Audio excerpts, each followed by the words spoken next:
What's up, bros? Welcome to another Brograph Brocast. I'm Dave. And I'm Matt.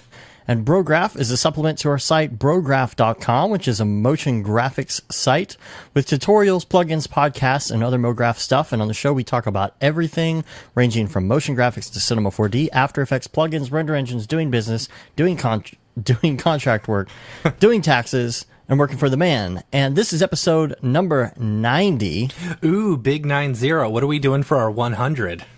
Well, I'm glad you asked that.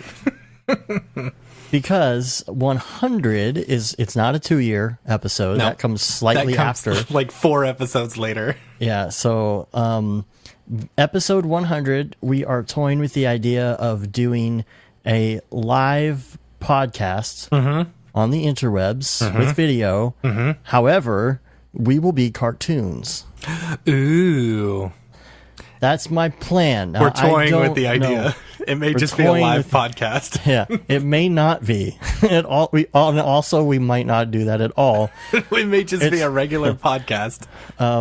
Just been experimenting with it a little bit, and we'll do it live in one way, shape, or form. We'll do it live if we can get the cartoon thing to work. That would be great. Yeah, it would. Yeah, we'll do it live.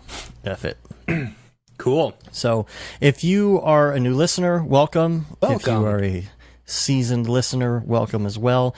And I would like to invite new people as well as the old people to email us. Brograph@brograph.com, because we need show topic ideas and we need questions. And those questions can be super simple. They can be super complicated. It doesn't matter what it is. We'll try and at least talk about it a little bit. There is no level of expertise needed for your questions. and right, because we have none. So we're going to talk about all sorts of stuff today. We have some good notes. Number one email that we got last week was from Josh Foster, who said, I sure did pick the wrong episode to listen to while eating dinner. Gosh. I Referring really want to go back and listen to that episode, because I know we laughed really hard. Like, normally my wife listens to it, and she gets on to me about how gross we were. So but she's been she hasn't listened. Yeah, because she normally listens to it on her drive to work, and she's a teacher and she's out for the summer, so she'll have like 17 episodes to catch up on. Oh, she needs to listen to it before that. Yeah. Yeah.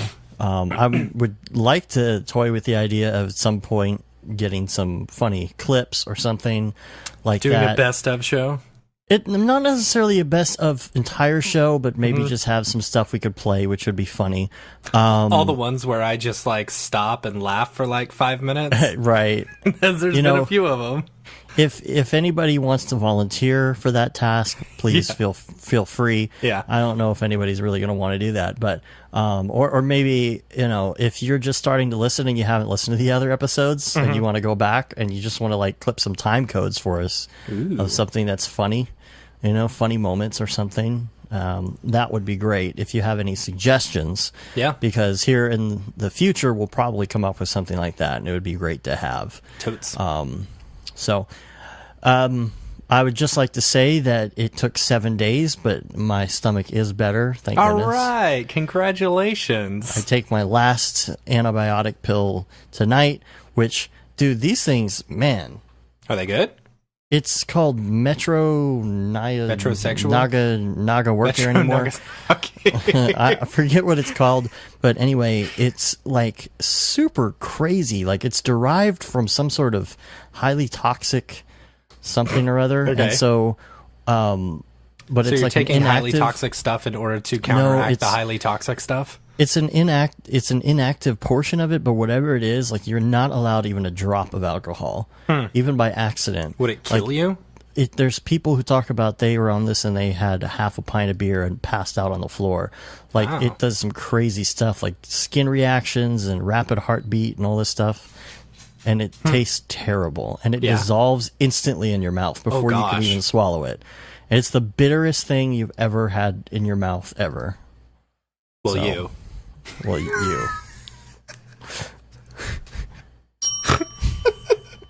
So, anyway, this was a good week. This was a big week for Brograph, by the way.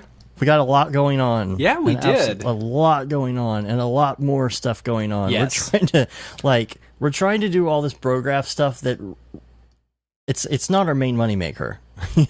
We do client work, and so we're spending a ridiculous amount of time on Brograph right now, just to keep things moving. Yeah, even though keep ourselves busy as well. Yeah, because in between stuff. Yeah, we don't have a whole lot of work going on right now. So while we've got downtime, let's work on Brograph stuff. And so this week we had 2 plugins go up on the site. Yep, we did. The first one being the Pixel Dirt plugin from Pixel Lab. Pixel Lab. Yeah, thank you for that. Yeah.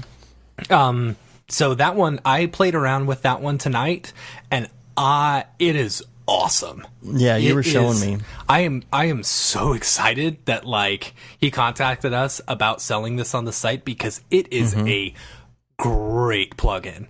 I saw what you were doing before the show. It's pretty crazy. If you're working in Octane, this has to be one of your go-to plugins. I was trying some stuff out.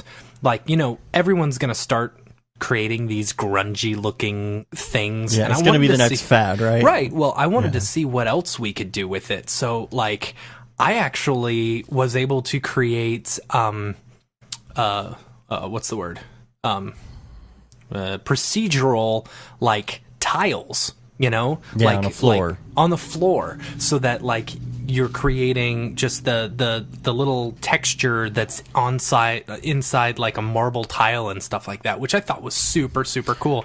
I really like that idea of not using it to totally dirty grunge stuff up, but to do those very, very, very slight variations in noise and detail that are in real life. That's what makes things look real. And it's super cool because you've got, the strength, you can turn up the strength, turn down the strength, so you can get really subtle amounts in these variations. And it's such a cool, intricate, really awesome plugin. And so props to the Pixel Lab, because that is a really awesome plugin, and you guys can pick that up on our site actually, if you want. On the plugins page, we've got that and our other stuff. And, one other thing about that variation, I've probably talked about it before, is I always try and go in and add a little layer of very slight noise into everything I do, just to make it look a little more... Yeah, absolutely. A little more realistic, I guess, that subtlety. But... I made something, and I'll talk about this later on in the show, in the Octane section, but I made something this week, and I couldn't use the new plugin because I haven't upgraded my system, so I don't have the newest version of Octane that it's compatible with. Yeah. And so I wasn't able to use it, so I was creating some stuff manually, and trying to do these mixed textures and these, clamps and gamma things and all of that stuff. So I can imagine that would be really cool, and it's going to be kind of a good...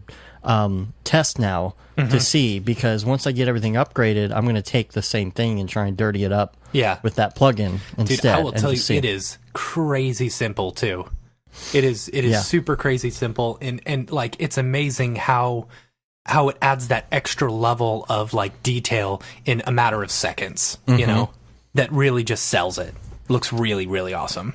So you can get that on the plugins section on our site, or you can go to brograph.com/plugins.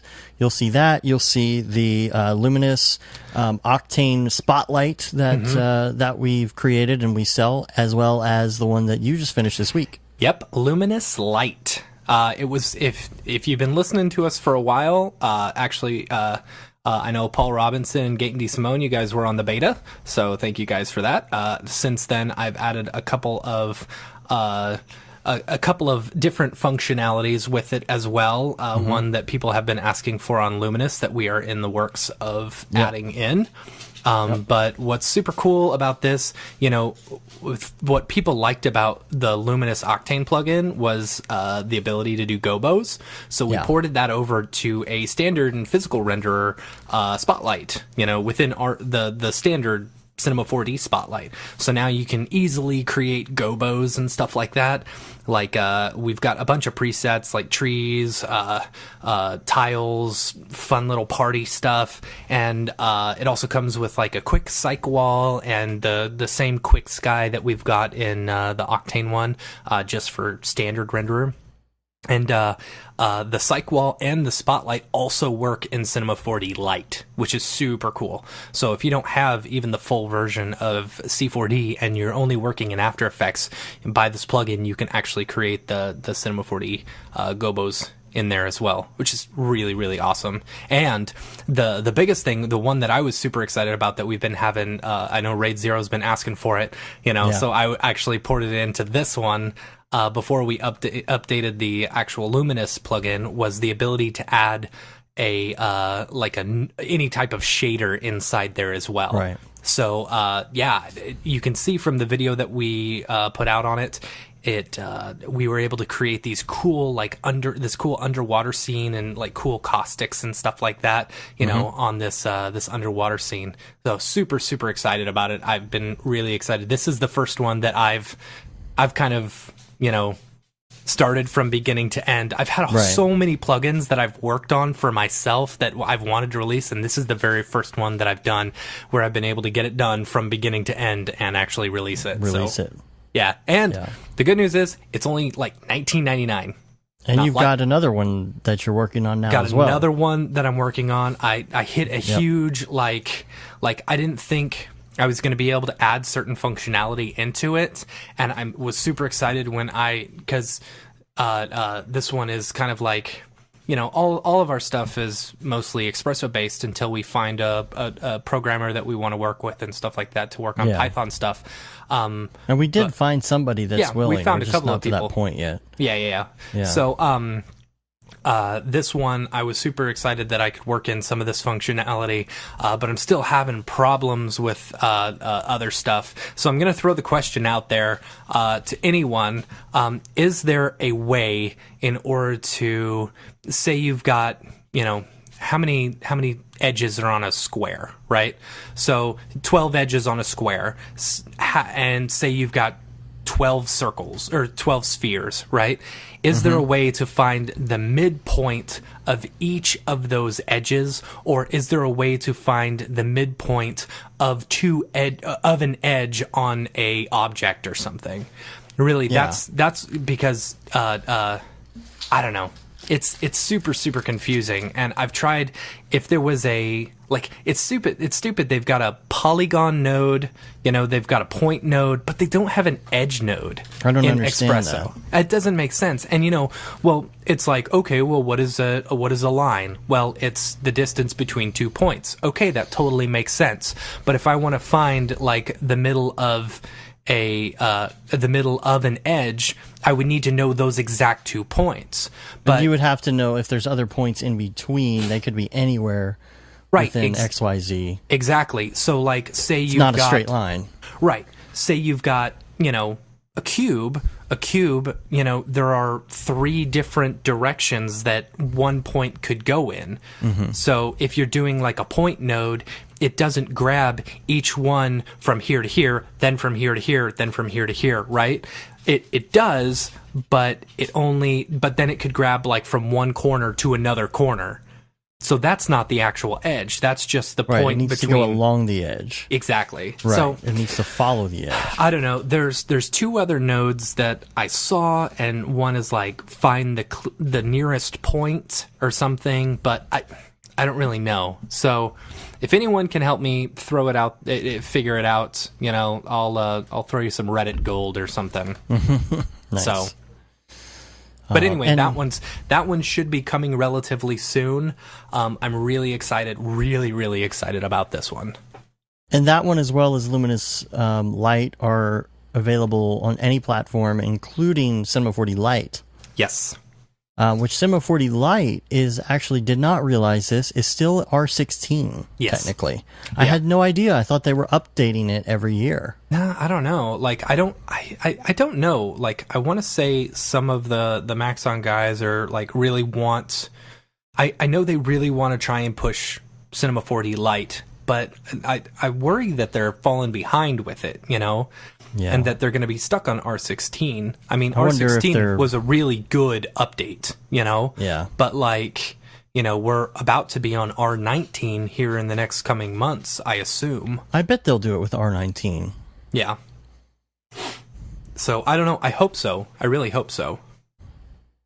And I wonder why they call it R. I mean, I guess for release, but yeah, I wonder if they're ever going to drop the R. Maybe on 20. Maybe. You know, Cinema 4D XX, or maybe they'll go to the year or something. Yeah, it's wait. Oh yeah, I guess it's like the it is before the year or whatever, right? Yeah. Because R18 would be released. We would be using it throughout 2018. Yeah, maybe they're already using the year. Yeah, I don't know. So they're releasing stuff like car makers release it. Always have the year ahead, you know. Right. And you used Pixel Plow this week as well when you were working on your demo for this. Did use Pixel Plow. So initially, I did my project and so I was going to give it a try because I was working in standard renderer because I was doing stuff for the Luminous Light.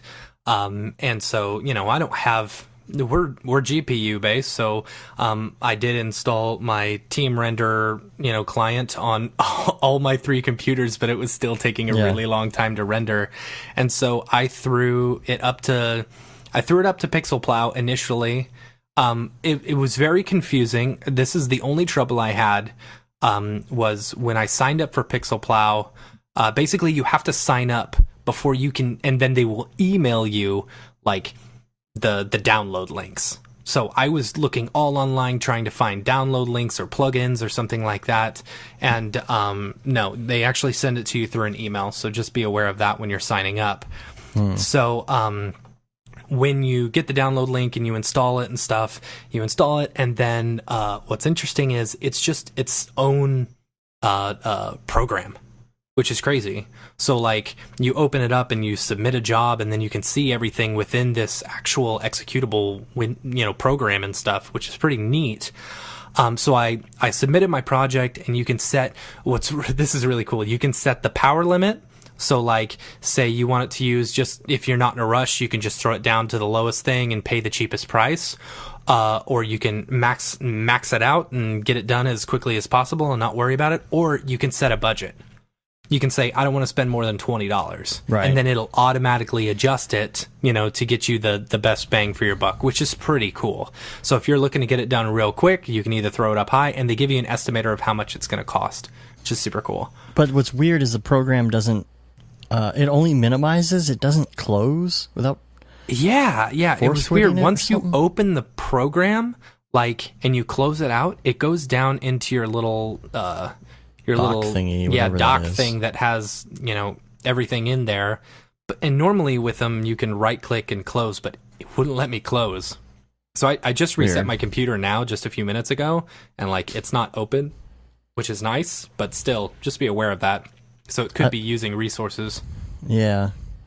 But so the first initial submit, it gave me all these weird errors.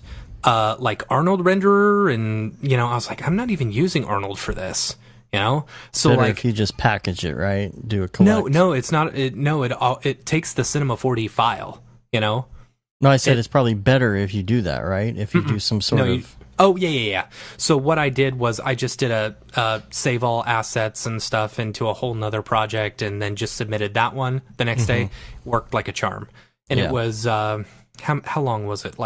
180 frames, and I got it done in maybe 20 minutes, and it cost me $5, I think it was. Bad.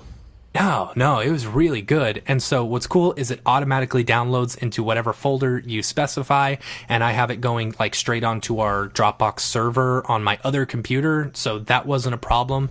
It was very, very cool. And I was so impressed. It was downloading at like 5 megabit per second, which is way better than Ranch computing. Ranch computing, gosh, like the worst part about Ranch computing is that you'll submit your stuff and you might as well just render it on your own computer, because by the time you download it, you could have done it yourself. Right. And the worst part is that they don't understand that that's important. Yeah. They're like, oh, well, yeah. We're on a gigabit line. I'm like, yes, but your FTP is restricted to 1 megabit download a second. Yeah. No, it wasn't even that. What, we were only getting 40, like 300K. Yeah, something crazy like terrible. That. But yeah, no, Pixelflower was downloading at like 5 megabit per second. It was really awesome. And that's on my slow internet. Right. I bet if it were on mine, it would be like just crazy. Right. Yeah, I'll have to give it a try. Yeah, I was really, really pleased with Pixelplow. So great job, guys. They are not an Octane farm, but they do handle some V-Ray. GPU. Yeah, they handle V-Ray GPU. They handle Arnold, and I believe hopefully soon Redshift. That's what Chad was saying on Twitter. Hopefully I saw the Redshift. Little winky face. I wonder if he knows something we don't. Maybe. You know? He's a big proponent of Pixelplow. So I'm Redshift. And Redshift, yeah. I really like Redshift. Anyway. I like it too, but I'm just like, I don't want to learn Redshift because if Arnold GPU comes out, I'm going to that. Yeah. There's no question I'm going to that. So I don't feel like I want to learn another GPU engine in between. Yeah, that's true. So, I liked your idea you had of the render forward and backward plugin this week. Yeah. So like I'm rendering this stuff like on my side, and I'm like, why can't, if I've got a version of R18 on one computer and a version of R17 on another computer, and I'm rendering the exact same thing, why can't I set it, or if I stop in the middle, because basically I had, what was it? I was rendering I was rendering a phone spin, And and it's like you don't know how long something's going to take, so you don't know how many frames to set on each computer. One of my computers has 3 GPUs, my other one has 2 GPUs, our farm has 4 GPUs, so I don't know how long each of them are going to take. Right. And so it's like, well, why can't I just set it to where this one goes forward and then another one goes backwards, basically. Starts at frame 180, and then they meet in the middle, and there's a check frame, so if there's another frame already there, then it just stops rendering. I don't know, that'd be a cool plugin. Yeah, my idea for the name was Lady and the Tramp. Right. I thought that was pretty good. I don't know, I Google searched it to see if there was if anyone had already created that. Anytime I come up with an idea for a plugin, I look to see if anyone's already done it, and people had talked about that, but they said, maybe there would be issues with particles or whatchamacallit. Yeah, I know what you're saying. It would have to be baked. Yeah, everything would have to be baked. Yeah. So all your whatever. For baked stuff, you can only use it when you're baked. Right. So, hashtag dad jokes. Hashtag GTFO. Thanks to Caitlin, by the way, for giving us the Dribble player invite this week for Brograph, and thanks Caitlin to Kaju. She's going to be our guest on the show next week. Yep, we're recording later on this week sometime. That'll be good. The microphone on the way to her. We got a microphone going to her? Yeah, Okay, I sent it. Cool. Well, so she's going to be on next week. We've got, and thank you to Eli Silva for sending me a player invite personally on Dribble. So I got mine up. I've posted 2 dribbles so far. Have you? Yeah, gotten some. I'm on the the second page of recent or something right now. I don't know what that means. No, I did the one that I did yesterday. I posted that, and then I posted some other thing as my first one the other day, and that got 124 something or others. I don't know how it works. I'm just 124 dribbles. Dribbles. I don't know. I guess I'm just gonna keep playing with that and just see how it goes. Cool. Whenever I render something or whatever, and then if we post a cool render for like a project that we have or a tutorial or something, we'll put it on the Brograph one, and yeah, I guess that's how we'll do that. Gosh, you know what I need to write down because I keep forgetting as well is randorender.com, because had a lot of really good rando renders. We've got a lot of them, and I haven't posted them, so I'm going to put that in my OmniFocus right now. Oh snap! Rando render, so I do not forget to do that. So much going on, so much to do. Shout out to Sensitive Cube on Twitter at @oncube_JP. Dude, you are all about the rando renders, and like I am super pumped to see the stuff that you've been posting. Like I Twitter searched it the other day, and I found that he's on number 30. I'm assuming that's whatever. They are on number 32 of the rando renders. Z. Yeah, Z. Not Z is on. Z is on number 32, which is so cool. There are so many of them here. I really got awesome. to update. Okay, I'm going to do this. Maybe even tonight. Tar Screws by Anyella? Dude, Coke Can Rope. Dude, there are so many of these. Yeah. There are so Jello many. Screw. And so I've got to do an update here because there are a lot, and I'm sure there's more on Instagram as well. Yeah, because there's some of them are the same on Instagram, some of them are different. So yep. So for new listeners, randorender.com. That's our little. If you need inspiration for what to do for a daily render, just go to the site. Hit generate, and it'll generate a random bunch of words for you to be inspired. Or to do something, that's a curveball, like something a client would throw at you or something. Totally, like that. Totally. It's all basically to try and challenge you. Right. So we'll be adding some more. Sensitive Cube just posted 48 seconds ago. What? Dirt Really? Knife. Yeah, that's Dirt funny. Knife. As soon as I close Number 33. Wow. It's funny. All right. Yeah, mad shout out for that. Okay, I'm going to start posting that, and I'm going to post some new words in there. And phrases and stuff as well, and maybe some new artists to emulate, because that's the other thing. If you get an artist one, pretty soon we'll probably have to do some variable and say artist or no artist, but like it might say so and so inspired something, so that's an option as well. All right, so we got the dribble stuff.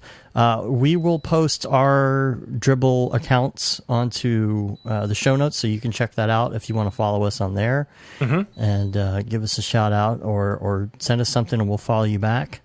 The Best of SIGGRAPH's 2017 technical papers video list came out, so we're going to post that in the show notes as well. There's a bunch of stuff for that.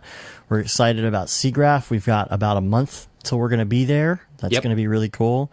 I'm very excited about that. So I saw something today that it's actually a video game, but this is kind of like art and graphics related. This is a new game that's coming out later this year. It's called Cuphead. Have you heard of it? I don't know. So I want to say it sounds familiar. It's a cartoon. It's a hand-drawn cartoon video game, and it's all made to look like the old 1920s 30s cartoons like Betty Boop and all of those that were like every frame was hand-drawn one at a time, had that very like crazy looking style, especially the Betty Boop type stuff. And so these are all hand drawn, and after they're hand drawn, they're vectorized and colored on the computer, and then they're brought in for the video game. And man, it looks so incredible. It's really, really cool. So yeah, that is really pretty.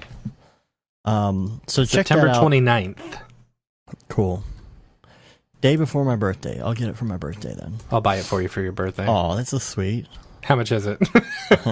I'm sure that should have been the first question. Yeah. I want it for PC. The company will buy it for your birthday. Right. And then speaking of games, this is like so off topic, but I just happened to see this just now. It's every Sega game ever is coming to iOS for free. Yes. Now it's ad supported, so the ads kind of really suck. Yeah. Have you played Sonic the Hedgehog with ads? Yeah, you got to wait 30 seconds before each level and watch a video. It's so stupid. I guarantee you they're probably going to do some sort of like Netflix thing where you have to pay a monthly subscription in order to not see ads. There is a non-ad version. You just pay $1.99 instead, Gosh, this Cuphead game looks amazing. Yeah. Yeah, really, really cool. I'm telling you, you got to check it out. That's very cool. And I played Sonic 2 as well, and like it's very I love Sonic mainly because the music is so reminiscent of my childhood. Every time I hear that song, anyway, because it was one step above Nintendo music. Yeah. So it was like getting better, and they had 8-bit sound or 16-bit sound possibly, or instead of you actually heard him say Sega. Yeah. I like the video that they have for the Sega game thing because they make it look like, you remember the what was it called, Video Power? It was some teenage dude that would do all these game reviews on Sega and Nintendo back in like 1990 or so. And they made this video look like that, and then at the end, they show all this stuff and then they go, Sega! Oh, yeah. You remember that? Like all the commercials? I remember that guy, yeah. But they would do it with everybody. Like whoever was in the commercial, they would go, Sega! And it would be the same sound, but it would be like, Arnold Schwarzenegger or somebody, Yes, they also referenced that commercial in She's All That, the movie She's All That. Did they? Yes, when her younger brother asks Zach Tyler if he wants to come up and play some Sega, and then he goes, Sega! Anyway. Man. What was the movie? She's All That. Oh, with Freddie Prinze Jr. and Rachel Lee Cook. A guilty pleasure of mine. She's all what now? I don't know what you're talking. Never heard of this movie. Oh man. Anyway. That's what's interesting. Like the Sega stuff, like they're talking about even the Dreamcast games. Sega Dreamcast. I want Virtua Tennis from Sega Dreamcast because that was the bomb.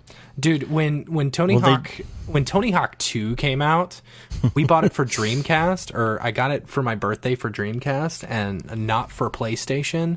And I was just like, when I would play with my friends, Tony Hawk 2 on their PlayStation, it's like, man, the graphics are so terrible. Like, I didn't know why the Dreamcast didn't like make it, because it was the graphics were great. Above everything, way above everything.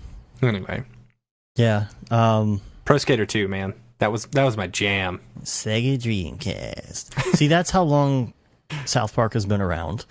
Oh yeah, is that Cartman? All he wanted was a Sega Dreamcast at one point. I don't remember that. It's been around I remember the Wii episode where he froze himself and went into the what was it, the Otter Future or something? There's the Wii. There was another episode with another console. I don't remember which one it was. Yeah, probably X Sphere or I don't know, something like that. I tried playing the Sonic game the other day, and what annoys me more than anything is the controls on the screen. Akama Game Sphere.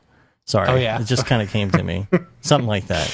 Like, you cannot play games on a touch screen like that. You cannot play old school games because the touch screen just does not do it justice. Like, you have to have a physical controller. You do, but the Sega stuff actually says in the video it's compatible with controllers if you have a Bluetooth controllers, but I think it has to be like an Apple specific controller or something. I don't know. But honestly, still. Like with my iPhone 7S Plus or whatever, the Plus, like, dude, that is perfect for gaming if I had an actual controller with this thing sitting in the controller. Man, that would be sweet. I saw a guy with a shirt this week with a old school Nintendo controller on it, original, and it says classically trained. I was like, wow, another Target shirt, no doubt. Dude, Target shirts are the worst. They're getting so bad. Like, they were such a novelty when they started, but And they're terrible quality too. Oh yeah, I'm wearing this Mario one right now. Yeah, and it looks really, really big on you. It's huge. It's huge. You buy your actual size and it never fits. It's so stupid. Which I don't understand. They're all the same brand. I have, I for that reason, I vary between a large and an extra large because I never know which one is going to fit.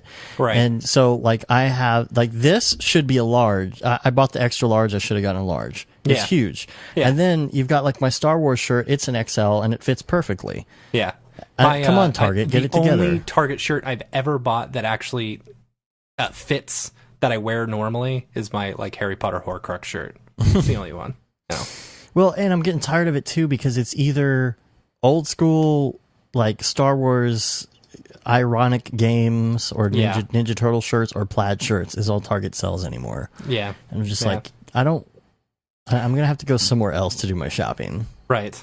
Like T-Fury or something. Might as well start making my own shirts. Yeah. Hookers and blackjack. Right.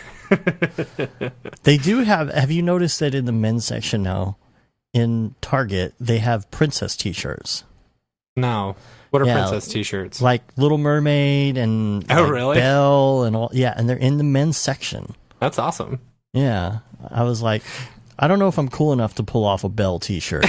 But maybe I'll try it. I mean, you totally should. Maybe I will. Maybe I will. I'll go pick one up. I'll wear it. You get the Little Mermaid one. I'm getting the Belle one. Okay. I want the Belle one. I've had Under the Sea stuck in my head for like 4 days. Oh, I've been playing stupid. Don't do it. I know. I've been playing stupid like this like Bejeweled Blitz, Disney Blitz type thing where it's got all these like Disney emojis and stuff. And like anytime I'm playing is like Sebastian, I'm like singing Under the Sea. It's so stupid. I don't know why it just happens. Anyway. Enough of that. Motion graphics. Graphics. So we're divided up a little bit different this week. We're going to just categorize into Cinema 4D. First of all, this is interesting. Color your nulls. Have you ever colored your nulls? Color your nulls. No, when you told me about it, I thought that was pretty cool. It's super easy to do. All you do is you go to the basic tab and you like you do when you have something in the viewport and you want to tell it to force a color.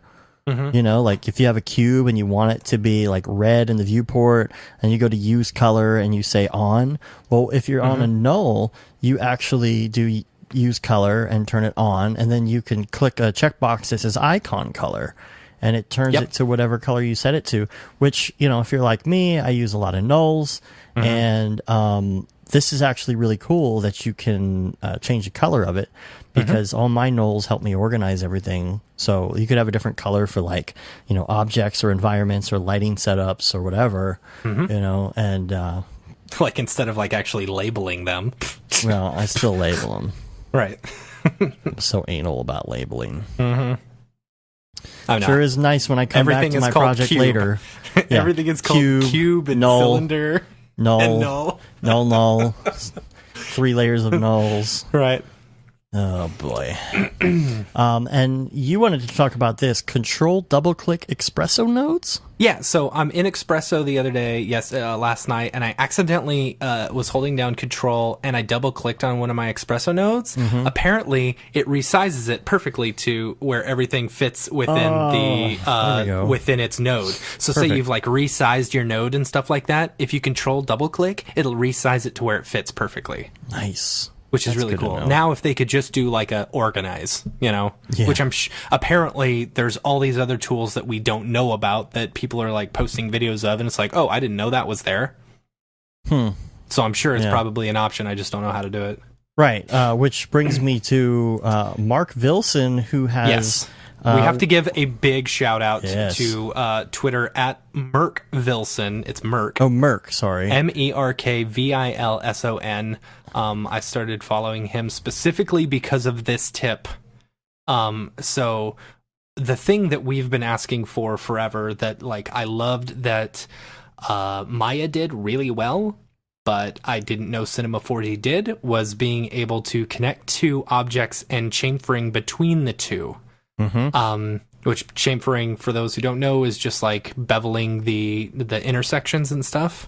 This is a type of modeling I was trying to David and I both were trying to remember a couple weeks ago. I was like, I was driving home from Disney World screaming chamfering. That's why I even said everybody's going to be yelling at the freaking radio. Mm-hmm. But if you go to this thread on Twitter, actually, like, you can see like people chamfering two pipes together. It looks amazing. And you know, you can chamfer it in such a way to where it almost looks like it's got a weld on it. Mm-hmm. You know? So really basically, cool. What's really cool is that you can actually do this. You can actually chamfer in C4D. It was just, I never knew you were able to do this. So basically what you do is you use a bool. Mm-hmm. You know, a bool, and in your selection, or in your Boolean type, you change it to A union B, so that you're combining two things, mm-hmm. and then you have to make sure that you click on the select intersections. Yep. And see, this is what's crazy, is that there's so many little selection things that no one really knows about. So within this, then you throw a bevel deformer on the bool, and as like the third layer. As the third layer, and change your selection in the bevel deformer to I, which stands for intersections. Right? It's like so convoluted in order to do it. This should just be a checkbox or something like that. Yeah. You know? But then, like, it's amazing how perfectly it works. Mm-hmm. So you can chamfer between the two, and then you just, you know, use the bevel deformer exactly like you would in a normal bevel deformer. So you can change the amount and change whatever. It looks way awesome. So anyway. Yeah, that's crazy. Merc Filson. Follow him on Twitter. Dude. There was also another one. Yeah, there was two that he did. Now, one thing I don't like that he did, he posted like a preview of it, and I said, if I can get 30 retweets, I'll show you how I do it. And I'm like, don't do that. Don't be that guy. Don't be that guy. So anyways, he also did a, so if you're using a Voronoi fracture, you know, if you you can put two textures on there, and you can change the selection to outside faces and inside faces. Right. And then that will determine what the inside texture is and the outside texture is. Very cool. You actually write in the selection tag, you write inside faces. Yeah, so Weird. You drop it on Voronoi fracture, and then in the selection of that texture, you type outside faces, and that'll be all the outside faces. And then you put another texture on there, and you change that to inside faces. We need I know there needs to be like a selection tag shortcuts. Or why isn't it just drop down? I don't know. Like, like for example, whenever you're doing an extrude on something, and you do fillet caps and stuff, who knew that? What was it? R1 it's and R1, R2, C1 and C2 for caps. Yeah. C1, C2 caps in the front. C2 is caps in the back. So if you only want a texture on that one, R1, R2 is only for the fillet. You know? Right. Which is crazy. Who knows that stuff? Right. You know? And why does it have to be typed in text manually? Like, why can't all of these be a drop down? Right. I don't quite understand that. I mean, it's cool. Don't get me wrong. It's cool the fact that we can do this, but there needs to be like a easier way for us to know how to do this. You know? Like, it's something, the intersection thing is something that I've been asking for forever. Like, why didn't I know that? And I guarantee you I wouldn't have known C1, C2, R1, R2 unless you had not taught it to me, our very first C4D, you know, thing that you were showing. Yeah. I guarantee you there are people out there that don't know that. It's crazy. Yeah. So anyway. All right. So there's that chamfering. So that's Cinema 4D stuff, and then now we'll move on to Ravcock. Yep. What's your flavor? And so Ravcock is an abbreviation for all the different some of the major render engines. Yeah, which is why we do that. So it's Redshift, Arnold, V-Ray, Cycles, Octane. What's the other one? What is it? And I don't remember. What's the other C? It's Why is my okay? I'm blank. Cycles, Octane. Oh boy. Oh well, whatever. My mind is blank right now. See, I came up with RAM Comic, but we didn't use that one. Because that was Redshift Okay, Arnold. this is going to bug me now. Why? Yeah? Here, let me open up Cinema 4D. I've got probably a preview of it installed. No, it's crap. It's going to drive me crazy now. Corona. Yep. There you go. I had to open up my C4D. I was like, what? Tom's yelling at us right now. Yep. It's Corona Renderer. That was my Tom Grimes. Oh, man. Okay, so Otoy presentation. This is the presentation that Jules actually posted in the Octane Facebook group ahead of time. He posted the presentation and what it would be, but then the actual presentation was recorded with the slides. So if you want to go back and hear the presentation and with the slides and what he said, you can check that out. David and I went pretty much way into that, the slides themselves a few weeks ago on the show. So that's going to be in the notes as well. I did want to talk about like rendering overnight a little bit, because like sure, for stuff like Octane, like we don't use a lot of render farms and stuff like that. So it's kind of a good way of doing things is to figure out your day and plan ahead and be like, okay, this is where I want to be on a render as of tonight, so I can let something render overnight. You know, when you're working in that type of situation, even if you're working at like a business, working for somebody, and you're not a contractor, you kind of want to approach it the same way. Of course, when you're a contractor, you have the luxury of it, you know, most of the time being in your own house, because, you know, there's nothing worse than like setting something to render and then go laying in bed and be like, oh crap, I didn't tick that one checkbox. I was going to turn that back on. But then you can go fix it. If you're working for the man, it's like you drive home an hour or something, and then you're like... Then you have to make sure that you've got TeamViewer installed. Right. And if you're working for a company that everything is supposed to be hush-hush, like most of the companies that I worked for, and I still had Team Renderer installed. Or TeamViewer. But I wasn't supposed to. Yeah, TeamViewer. Yeah. So, yeah. They didn't know it was installed. Yeah. That's what I did too. You know, I have it on my computer at work. It's like I have to be able to get to this sometimes and fix something, but whatever.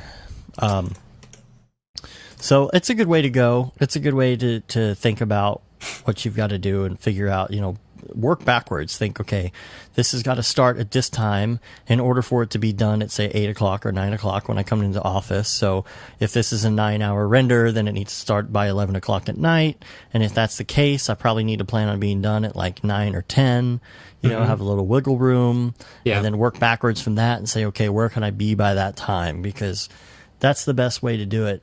If you're working for the man as well, a lot of times they don't want to spend the money on, you know, Pixel Plow or one of those services. Yeah. Even if it's cheap, because they're just like, you know, or maybe you're doing an initial render, you know, and you're going to send it to Pixel Plow or something in the end and pay for it, but you don't want to do all your initial renders like that. So that's a good way of looking at it too. Hey, I'm sending you something right now, Dave. That I saw the other day, and I wanted to add it to the Ravcock section. This is a video that I saw on the C4D for V-Ray, or V-Ray for C4D. It's a 3.5 update that they're releasing in 3.5, which who knows when that's coming out, like they did with 3.4. But it's super cool. So it basically renders out... I'm sure it's something I wish Octane did, and something I feel like they could easily implement. And I think it's something. I'm pretty sure it's something that Corona already does. Corona does, as well as Maxwell. I think does this as well. I'm not sure about Arnold, but I wouldn't be surprised if Arnold did. So it's basically selective lights, and what it does is it renders out every single one of your light passes, like every single individual light, you know, into one Photoshop file, along with all your other stuff, your diffuse and your reflection and stuff like that, into one Photoshop file, And so as you're going through it, you can actually turn off individual layers and it will adjust the light accordingly. So like say after the fact, you can say, oh, well, I want this light, but I want it a little bit brighter, or, I want this one a little bit darker, or I want this to be a certain color. You can do that after the fact, which is super, super cool. Now, doesn't it take longer to render because it has to think about those separate passes? I have no idea, but I don't think so. I want to say in the video they specifically say it doesn't add any additional render time. Interesting. So yeah, anyway, I remember seeing that's that a cool link for demo. people to check out. Like I really like that functionality, and I think that is a really awesome thing, even if I don't use V-Ray very often at all. Cool. All right, well, I'll put that in the show notes. I've got that here. And then there's this page. This is pretty interesting. Somebody did like an espresso type rig deal that allows you to create custom conductive dielectric Fresnels. Okay. You'll just have to check it out. It's really cool looking, and the whole setup is in there, and so you can see what it looks like. And also, okay, so because we were talking earlier about the render that I did this week, I wanted to put this into the Octane section and just say that I was messing around this week with a sign. I took a picture of a sign and I liked it. And so it's crazy because I posted this in the Cinema 4D subreddit. And somebody recognized where it was from. And I was like, That's really are you funny. freaking kidding me? Like, this is... So it was a sign at a bar. It says liquor. And I posted this, just on Instagram and all that kind of stuff. I also posted a time-lapse if you want to see it. If you want to see a little 2-minute making of behind the scenes. We... tend to put up our time lapses sometimes. If I remembered when I'm creating something to start recording, I will, and I'll just post the time lapse in case anyone wants to see it. I posted it on Instagram. I posted it on Dribble. I posted on all that stuff. Facebook, Octane group, whatever. I didn't say, I hope you like it. Did you notice that everybody says, I hope you like it? Yeah, that's I think you mentioned that last week. Everybody. I think I just said that to you, like in person. Oh, maybe. But it's just funny because it's like, of course, everybody hopes everyone likes it. But it's become like everybody Next time, says. you should post, I hope you hate it. I hope you hate it. I hope you skip past it. Bring on the downvotes. Yeah. Why do you ask for downvotes? The whole reason I did it, though, was because, number one, I liked it, but I took this photo and I was looking at the neon itself. And I really wanted to work on, number one, doing neon in Octane. Not just an emission texture, but, something that looks like a neon too. But I noticed when I took the picture, the fact that it had these black marks that were all over it. So it would be a very complex texture to create. Because you have fall off going on, you've got emission going on, you've got reflection going on, you've got kind of a dirt thing going on. And so this was just a test for me to basically mess with neon and say, okay, how can I do some tubing? The first thing I did was to create a emission texture. And the emission texture also had like a combo multiply fall off on it. So that the emission itself had kind of a the sides of the tube were glowing a little brighter than the middle. That's a hard thing to get right because if you overdo it, it looks cartoonish. And if you don't do it enough, it kind of ends up getting blown out in the end. So sometimes you have to set up your scene and your lighting and your camera settings, your exposure, and then go back and adjust that fall off because it's going to be too bright or too dark or too contrasty in the end. And so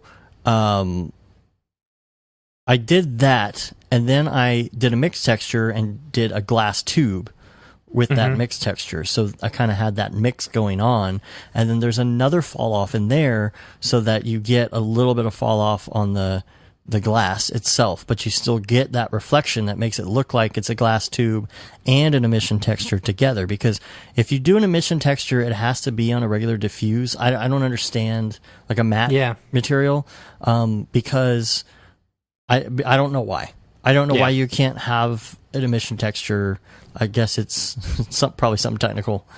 Probably something technical, yes. Why they don't allow that? I mean, it doesn't make sense if you can mix the two. Why you can't? But something else that I learned using mixed textures, and I might have talked about this before. You can't do mixed textures and expect to keep your displacement. Have you come up on that? Yeah, because you have to do displacement specifically in the mixed texture.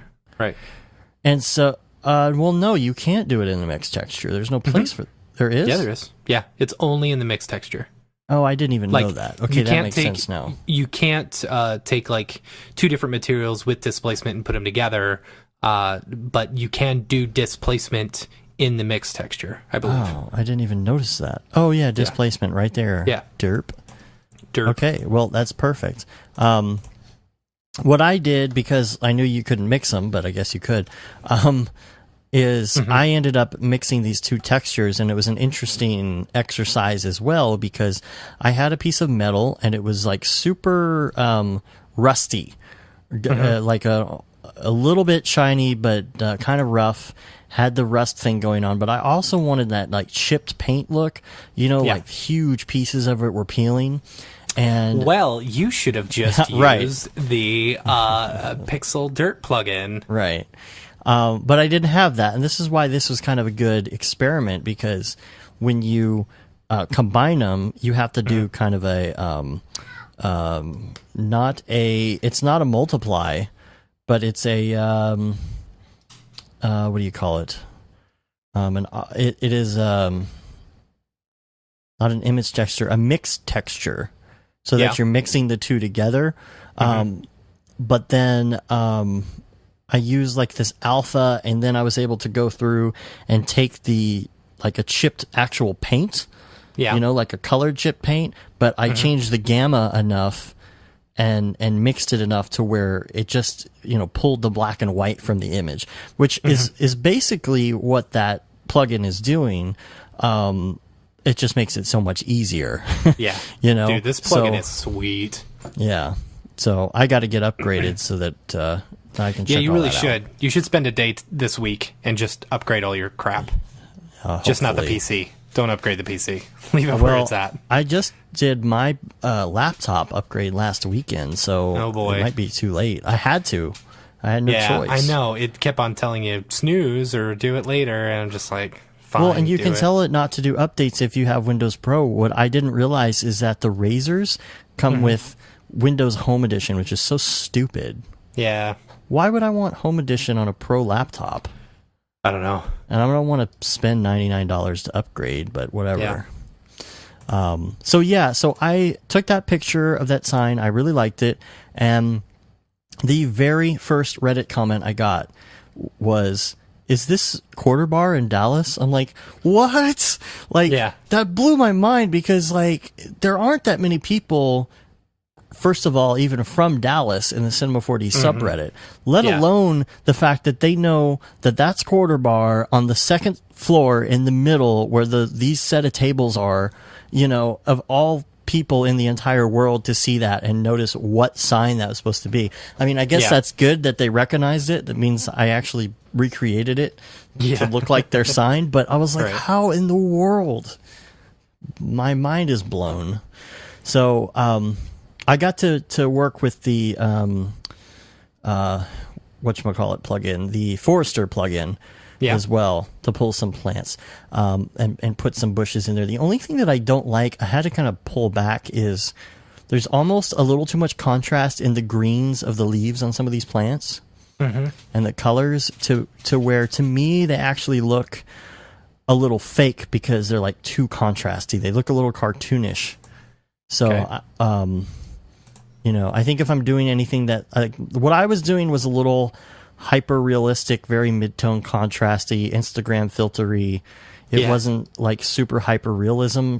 And so, but if I were doing that and trying to do hyper real plants, I think I would go in and actually edit those textures in Photoshop and make them a little less contrasty.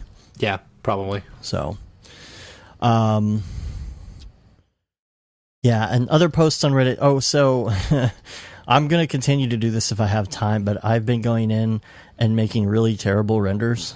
Yeah, you told me on about purpose that. and posting them under a different name. And I'm not going to say what it is, just to see, because sometimes What's going to be sad is if someone goes on the C4D subreddit and sees a bad one that you didn't do and said, "Oh, Dave, is this you doing your terrible renders again?" I just wanted to see, because it's, the thing that I say all the time, just throw some garbage geometry in there and you get like 30 upvotes, and then if you do something that actually took a lot of time, you get like one upvote. It's so funny. So like, I'm going in and I'm making these things that literally take 5 minutes. 5 minutes. Yeah. Like, my goal on them is to spend no more than 15 tops. Here's the thing. You should come up with a new hashtag for it. Like power renders or something. Hashtag bad renders. No, quick like, renders. Quick. I don't want to say render in 5 minutes or something. I don't know. We need EJ. EJ always comes garbage up with renders. Hashtag garbage renders. Hashtag garbage renders. I actually tried to get that name on a couple things to be my name, but I couldn't get it, so I came up with something else. That's funny. It's just really funny because I'll get feedback that's like super trying to be profound. Mm-hmm. Like talking about, the way that the color separates from, this. I think you should change this because the way it pulls me in and all this. I'm like, dude, I literally threw garbage in a scene and hit render and posted it to Instagram and Reddit just to see, as an experiment, like a social experiment, to see what would happen. See if my theory is true. 5-minute photo. 5-minute photo? Yeah. What's that? All right. That's what you should call it. Hashtag 5-minute photo. 5-minute render? But no. It's not. I know. Render? Render? Anyway. I don't know. So I can hear my print hopefully isn't a bunch of garbage because I'm not in front of it, but can see that 5-minute figure. 5-minute figure. Well, my print finished. I was doing a 3D printed version of that sign as well. Yeah. So we'll see where it goes. Let me turn my Wi-Fi on and see if I get it. I actually have an endoscope. It's a USB Wi-Fi. The one they stick endoscope. up your butt? No, that costs extra. And it's Wi-Fi. So let me look. Ooh, is it done? Well, I mean, it didn't mess up too bad. It looks like it's there. Mm-hmm. I'm looking at it wirelessly through my endoscope. So I attached the endoscope to the 3D printer. And, I mean, it looks like it didn't screw up on the end, so... Cool. I'm going to have to go scrape that off. That was a 5.5-hour print. Dude. I've never done anything that took that long, so we'll see. Oh, really? Yeah, so I'm actually I actually built it in such a way to where I can scrape out with a Dremel on the inside where the letters are, and then I can drill holes, and I bought this LED tape, and you can cut it to any length you want. And reattach and stuff. It'll be interesting to see how it works. And then bought a power adapter, 12 volt, that you plug into it. I haven't rendered or printed the back of this box yet, but the back of it will be printed too. And so I'm going to put the LEDs in the inside, where the neon would be, because obviously I'm not going to put neon in this thing. But I'm going to do that, and then you just glue the two pieces together. And you have a little sign. I'm going to try and dirty it up. I printed it white ABS plastic. Right. I'm going to try and spray paint it and dirty it up and sand it a little bit and have this little sign. I think it'll be fun. Cool. So it's good to have hobbies. Yes, it is. I came in and I was playing with the pixel dirt shader tonight. My wife asked me. She said, "What are you doing? Why are you working?" I said, "I'm not. This is fun to me. This is I'm having fun right now." Right. And that's the thing too, is like there's so much stuff to do, and we'll talk about this here in a little bit, but there's so much stuff to do, sometimes you can't get to your hobbies as much as you want. Like, I haven't printed anything on this 3D printer in months. Yeah. Ever since I got it, I did one project, and then I've been so slammed I haven't touched it. And so no, you need to start printing fidget spinners. Yeah, right. That fad is already over. Is it? I want one. I think so. I want one. Oh, don't you know cool. They're dangerous? Parents groups Are banned them, and they have lead in them, and everybody's going to choke on them. We're all going to die. Okay. And some fidget spinners. That's cool. I want to try it. Be scared. Be very scared.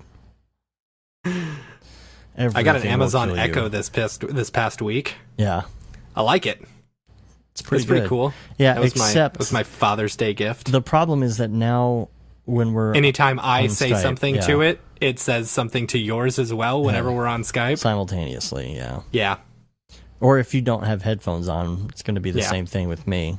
Yep. But neither of ours understand each other because we have them set up different, so... Yeah. I'll have to change my name. Yeah.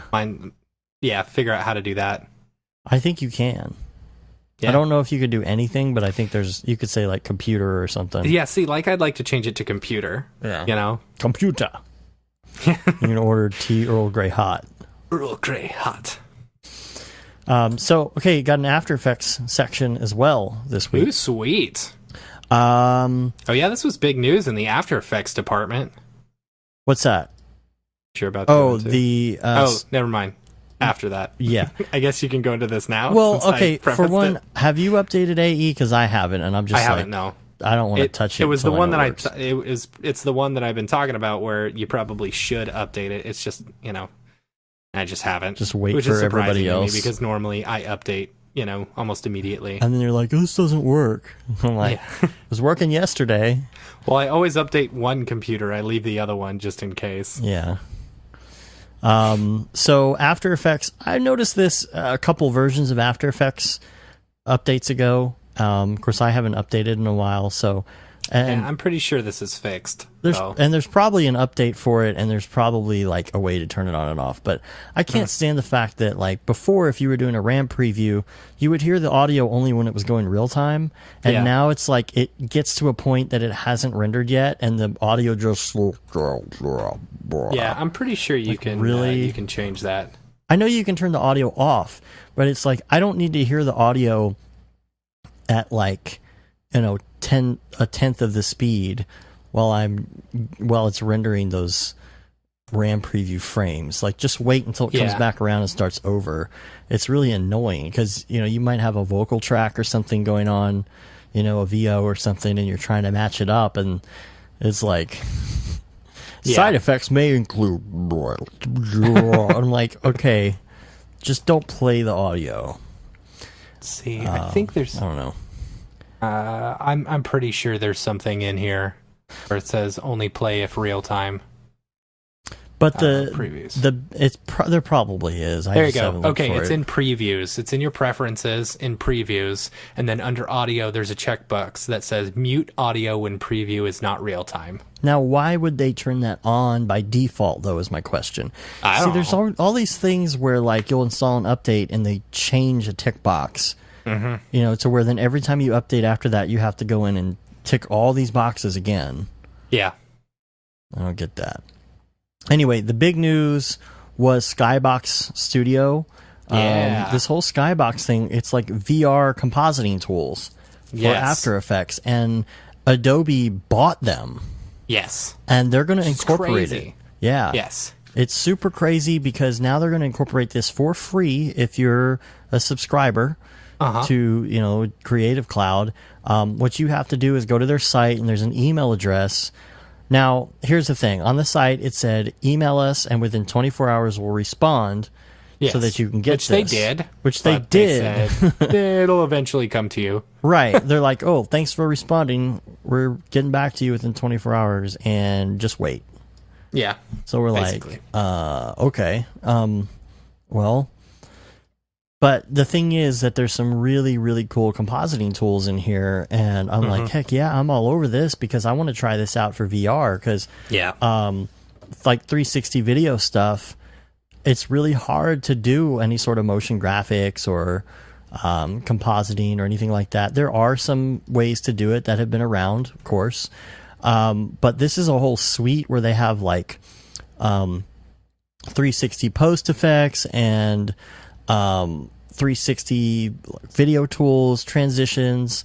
They even have like a VR player to preview stuff in 360 for like Oculus Rift, and like it's just really cool because the way it works is it unwraps it essentially, and then you do all of your work, and then it rewraps it when you're done. Yeah. they have this for After Effects. They've got it for Premiere as well, like transitions and stuff. So you could do, if you are working in the new Premiere, which supports VR, you can switch back and forth. It actually has 360 VR transitions, which that's a pretty cool concept. Because you could do some cool things that you can't do with a 2D video when you're doing that. So, again, that's metal.com. It's METTLE. And go to metal.com and you'll be able to find all the info to get signed up and get on the list. So that when it comes around, you'll be able to be one of the first to try it. Yes. Some other stuff. I'm so excited about this one. Time for Sushi. David. If you guys haven't seen it, it's incredible. David Lewandowski. Is that how you say Lewandowski? Lewandowski. The original one. What was it called? Bad motion going tracking. to the store, I believe. Well, Bad Motion Tracking is his Twitter handle. I think it's channel. Going to the store. Going to the store. That's right. Was it? It was going to the store. Yeah. So, Going to the Store was the original one, released in, it was 2011 when he released that. It was a long time ago. So, it's the weirdest, most beautiful thing you'll ever see, right? Yeah. And the music is so great. Back when we had Patrick on the show, we talked. I want to say we talked about this because I was so surprised that he had actually helped. I think he'd worked with David on a bunch of projects and stuff. So, Going to the Store was the very first one. If you haven't seen it, check it out. What was the second one? I don't remember the second one. This is the third Late one, right? for a Meeting, I think, okay. was the second one. Crap. Hold on, I'm going to his YouTube. So anyway, there was the second one, which is, I want to say it's Late for a Meeting. Yeah, Late for Meeting. That one's really good too. And so this is... this one's great. This is the third one in the series called Time for Sushi. And when I saw that this one got tweeted out, I've been actually waiting for this one. I had heard rumblings from Patrick that this was coming out. And he worked on something on it, right? Yeah, he helped on this one. Do you know with what? Or I believe the scene where with the train. The train is awesome.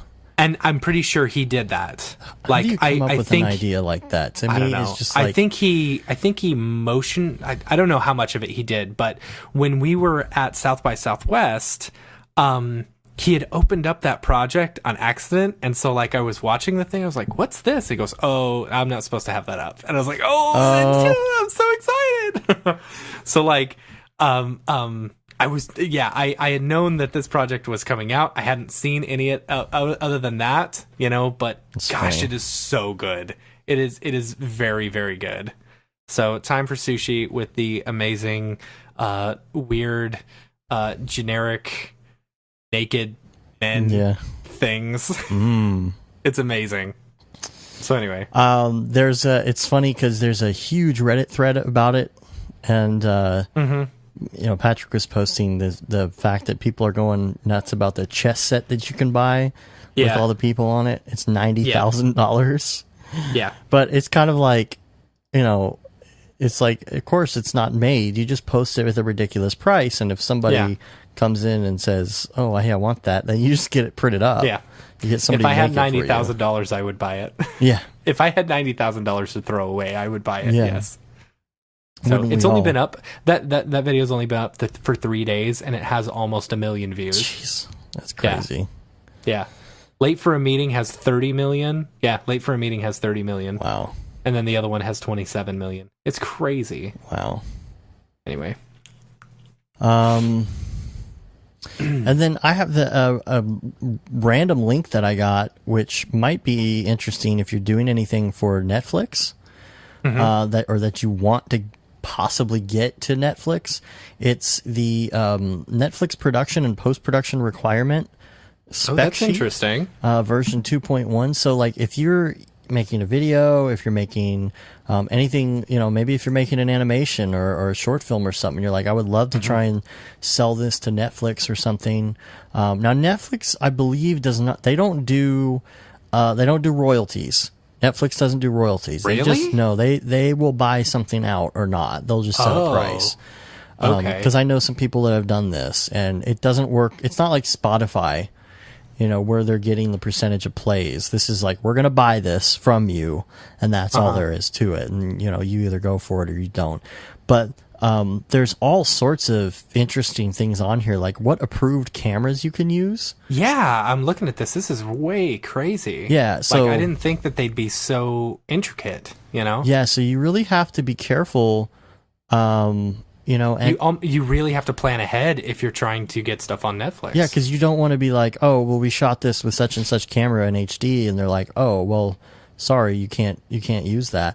Like, for one thing that I've noticed here, now here's what I don't understand. It lists stuff like Canon, Vericam, Red Dragon, Sony, Arri Alexa, Blackmagic, and on all of them, it says the effective pixels, and it says 4K 4096 by 2160, for instance, on the C300.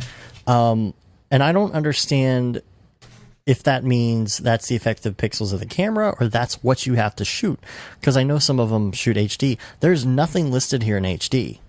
Yeah. So any cameras other than the primary camera must be approved by Netflix. Wow. That's for secondary cameras. And it even says the recording format. Yeah. So that's very interesting. Color pipeline requirements, on-set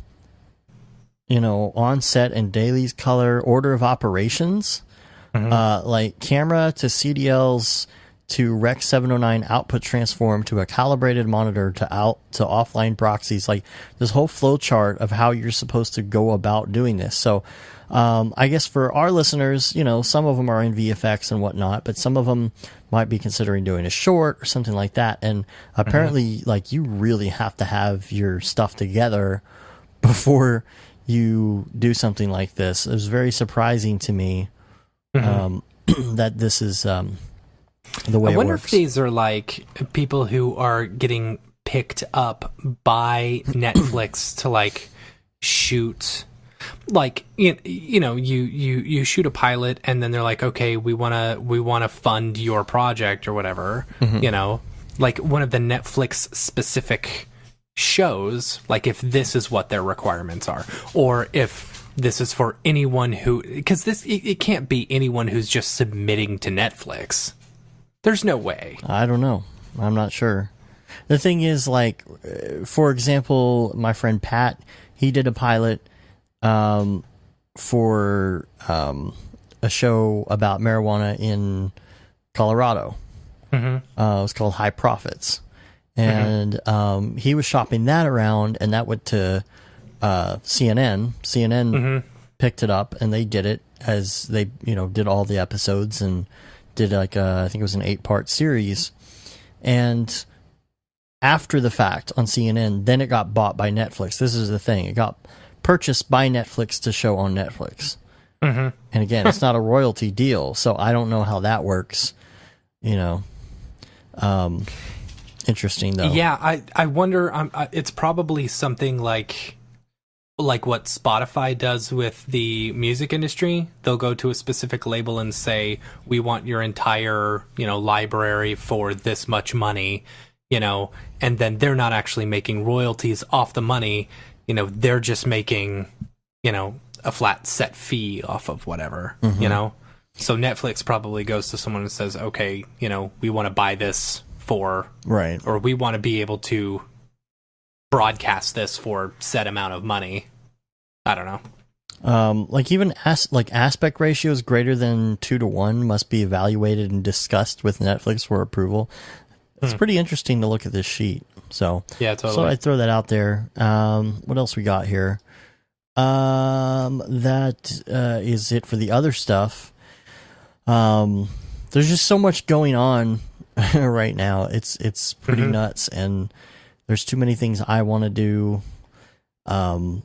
it's too hard to prioritize or to even concentrate, it feels like at times. But I thought it was a good topic of conversation because, you know, there are a lot of people, I think, like us that have a lot of things that they want to do or ideas or, you know, it's just like, I had this conversation, I was on the phone with David a few weeks ago, David Arya, and I'm like, yeah, I was, you know, throwing around this idea of doing this short film, you know, if I could ever pull it off. But it's like, you know, you start thinking about doing something and maybe you do a storyboard or you do a concept and you're like, man, this is going to take me a year to do in between all the other stuff I'm doing. And then you fizzle out or you lose interest and then something cooler comes along.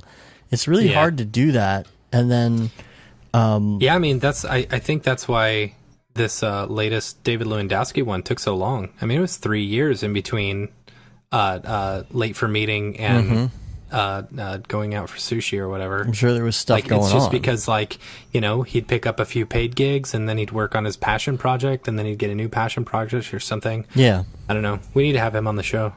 Totally. I have a list of people. Yeah, I do too. You do? I have a list in my head of people that I want to try and get. Like, I want to try and get some bigger name people within our industry. I'd love to be able to get like Freddie Wong or some of the Corridor Digital guys, you know, to talk to us. I don't know. All it takes is a tweet. I have a list of people that I know we've talked to and can actually be on the show. You know, or we've even actually talked to them about being on the show and we haven't done it yet. I think that's, you know, a good start. And once we get all these people, man, we've got some really cool people lined up. Yeah. So it's going to be great. It would be really cool I really want to have Jules Urbach on the show sometime. That would be fun. I think that would be very fun. Really cool. You know, the thing is, I'm sure it could happen. Like, literally, like, it's, I mean, we had freaking Deadmau5 on the show and all it took was a tweet, you know? I think maybe like, if we could find him at SIGGRAPH every day by the power of Twitter. Right. You know, maybe like, it's. I have no doubt. Like, if we wanted to get someone on the show, we could do it. Not because we're well known or anything, because we're really not. We're just a little tiny, you know, podcast. Because usually you just have to ask, and it happens. You just have to ask, and a lot of people are really open for it. Yeah, you know. But yeah, you know, with projects and stuff going on, and like trying to decide, like, what do you want to do? You know, which one of these fun ideas is going to be worth doing? Now, are you talking about in your free time, or are you talking about like prioritizing both. like everything? It's both, because you're like, I got these money making ideas, and I got these ideas that won't make money, but they're a fun side project. You know, yeah. I understand. I understand the side project money making things. You know, for me, it's like focus on the client work, get the client work done. You know. As soon as the client work is done, that's first. Yeah. That's always priority. But then, like, I don't know. It's so funny. I was working with Luminous Light this past week. It really wasn't even too much on my radar. Yeah. Because it had been mostly done. You know, I just had maybe a few tweaks to do. Right. And so I was working on this other plugin that I'm working on, and I needed a break. Because at a certain point, a certain point, you're just like, oh my gosh, like here's the thing about espresso, like it is so powerful. It's a big puzzle. But gosh, it is a huge puzzle. And trying to figure out that puzzle, and like, I'm probably stupid.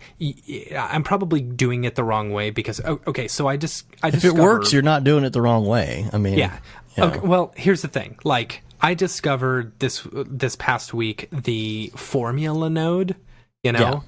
And so I tweeted this out. I said my current favorite nodes are the hierarchy node, the object index node, and the formula node. Like, I've been using those like crazy, and they are great nodes once you realize how they work, right? But so like I do math nodes for like everything. Oh yeah, use math like, nodes I turn for everything into math, and it's probably stupid because I probably just should use formula nodes and like knock out a lot of that math. Maybe formula nodes are cool. It's like basically you can create inputs, you know, and link things to that input, and then create a formula that says input 1 plus input 2 minus like 5. times input 6, or something like that, which is really, really cool. And so you use the actual names of the inputs that you're putting in, input 1, input 2, input 3. And so you can create this really, intricate math in just one thing. Yeah, instead of doing like 5 different math nodes to add a bunch of stuff together. Exactly. Right. Exactly. Yeah. So, and that's normally what I do is I just string along a math node. Like if I need it to subtract 1, like what happens a lot is, so the hierarchy node and the object index node, so you basically, those kind of work together. Basically the hierarchy node will read like anything that's underneath a child of something. So you set the parent and then it'll read all the children underneath. So then you link that to an object index node, and then that will create like basically this is number 0, this is number 1, this is number 2, going all the way down to all the different children, right? And so what I do a lot, I find myself doing all the time, is taking that object index and multiplying that by something in order to have each of the individual ones do something. So like I'll start off and I want the first one to be like rotated, 0, and the second one I want each iteration to be rotated an additional 10 degrees, I don't know. So that's one way to use it, but I'll find I often use the object index as a multiplier, but I almost always have to add 1 or subtract 1, and I'm doing that over and over and over again, Anyway. When I could just be using a formula node. I don't know how I got off on this tangent. I don't remember where I even started. Well, no, it's because we were talking about the fact that sometimes you need a break from espresso because you're doing all that. But I mean that was good though. So I'm in it for a long time. And I was just like, oh, I need a break. And when you get stuck on a problem and you're just like this edge problem, like I've thrown this out to Reddit. I've thrown it out now to the podcast, and I threw it out to Twitter, and I have not gotten a single response. Yeah, and it's like. It just may be functionality that I can't build into it. Or it's just something that you have to figure out. Like, nobody's done it. Yeah, but I don't know. Like, the cool thing about, because this one is specifically Cinema 4D Lite, I'm very limited by what I can and can't do. Right. And that's the biggest puzzle, is trying to figure out, because there's no Python nodes in Espresso in C4D Lite. Right. There is coffee nodes, but there is not. And you can't use coffee in a plugin because when you use, from what I can tell, when I've been able to figure out, if you use coffee in a plugin and you bring it in as an object and you copy and paste it, coffee sees both of those as the same object, basically. And so you can't have, like, I tried to put coffee into Luminous to do some advanced stuff, and I couldn't do it because it would change it on all the lights and not just the one light if you had a bunch of lights in a scene. Yeah. I don't know. It's, but prioritizing, I don't know.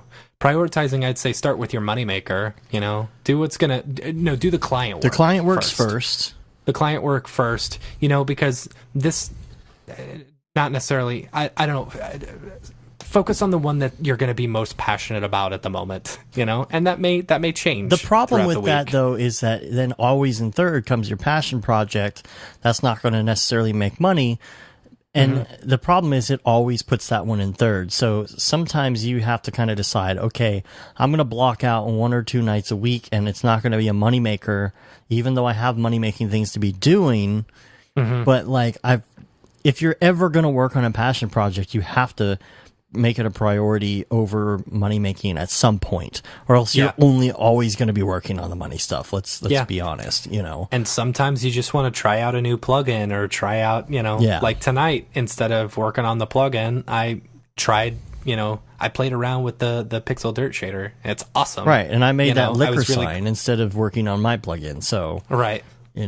Sometimes you just, sometimes you have to veg in order to, get out of the espresso. But then you'll have a long list of stuff you want to do, and if you're like me, I write stuff down that I want to do, especially in OmniFocus. There's in the getting things done, the GTD method. There's that whole book. Just copyright David Coe 2001. It's that's a Merlin Mann joke. Okay. There's a section that you do called long term. What do I want to do long term? With some things I don't want to set a date right now on, like I need to do this next week, but like I'm just going to put all this stuff in here, and every month or so I'm going to look through my long term goals and say, hey, oh, well, here's something maybe I should start working on now. For me, like I'm really dealing with that struggle right now. I'm trying to figure out, like, there's so much I want to do on a business level. There's so much I want to do on a personal level, on a side, passion project level. It's like, I want to make plugins. I want to write software. I want to learn code. I want to do VR stuff, like make VR stuff. I want to view and watch tutorials. I want to create tutorials. Maybe do a short film of some sort. Work on this website thing. Oh, the Twitch stuff and 3D printing and photography. And that's true. You do have a whole list of stuff. Well, and it'd be like, it'd be cool to write a book. I guess I gotta say, thanks, Dave, for taking the whole, the brunt of of most of our stuff that we got to get done. Well, what do you mean? I can just sit back and do. Well, a lot of the stuff is like, let's get the Twitch stuff taken care of, and let's work on this plugin. I like doing that stuff, though. I know you do like doing that stuff, but I don't have that anywhere on my list, and I'm just like, I got nothing to do. Right. To let's go swimming. Well, I'll even be like, I'd love to write a book someday, or go to this place on vacation, or add an addition to my home, or selling stuff on Amazon, on the side, or whatever it is, right? And it's like, you have to come to terms with the fact that you're not going to be able to do them all, at some point, but like, you have to prioritize and figure out which ones you really want to concentrate on. It's so hard for me to do that because I feel like every day there's one of these things is more of a priority than the other, and I'm bouncing around and I'm all ADD. But like, the good thing though is that it's not like health. With your health, you can't go back and redo your health. Yeah. With these types of projects, it's more like, okay, I want to do this thing, and it's not too late to do it, but if I don't do it now, it's not like I can't do it later. You know what I mean? And you can go back and start even, on another project or even in another field. If you don't like your field, if something doesn't work out. Yeah, I was telling my wife the other day, she said, I went on a shoot, at an aquarium, and I was telling her all about it and stuff. She's like, "Oh, I should have been a marine biologist." A marine biologist. I said, "It's never too late, We just got to pay off your student loans first." So it's true. It's like my brother. He went back to college for writing he was like 33 years old. Yeah, just graduated too. Just graduated, bachelor's, going to get his master's next. But graduated. It's like. These lists, it's like, it might be really hard to choose what you want to do because you like them all so much. And you're like, I don't know which one. And then also it might be hard to choose because you're like, well, what if I spend a year on this and it fails? Yeah. Or I don't pull it off, or it wasn't worth the time, and at least you learn from the mistakes on it, or maybe it will help you figure out what you do or do not want from your next long-term project, or help you cross off stuff on the list after the fact. When you go back and look at your list and say, those 5 things, I'm not really going to hit those. But sometimes it just takes, effing up to figure out what you want to do. Or what you really want in life. So. Yeah. Anywho. Let's do some email social. Yeah. And get out of here. We got a lot of emails, don't we? Yeah, we do. Jay Thompson. Did we ever hear back from our T-shirt winner? We did not. Okay. We did not. So we'll see. Sometimes people are catching up with episodes. So that's true. Jay Thompson say, "Hey guys, hope you are both swell. Just thought I'd let you know that we have a talk on the 10th of July with some very talented motion design directors, Jose Blay and Daniel Danielson." That's the one we're always like, it's like, it sounds like a fake name. Yeah. Daniel, what's your name? Daniel, what's your last name? Danielson? Your name is Mario Daniel and Luigi Danielson? Mario.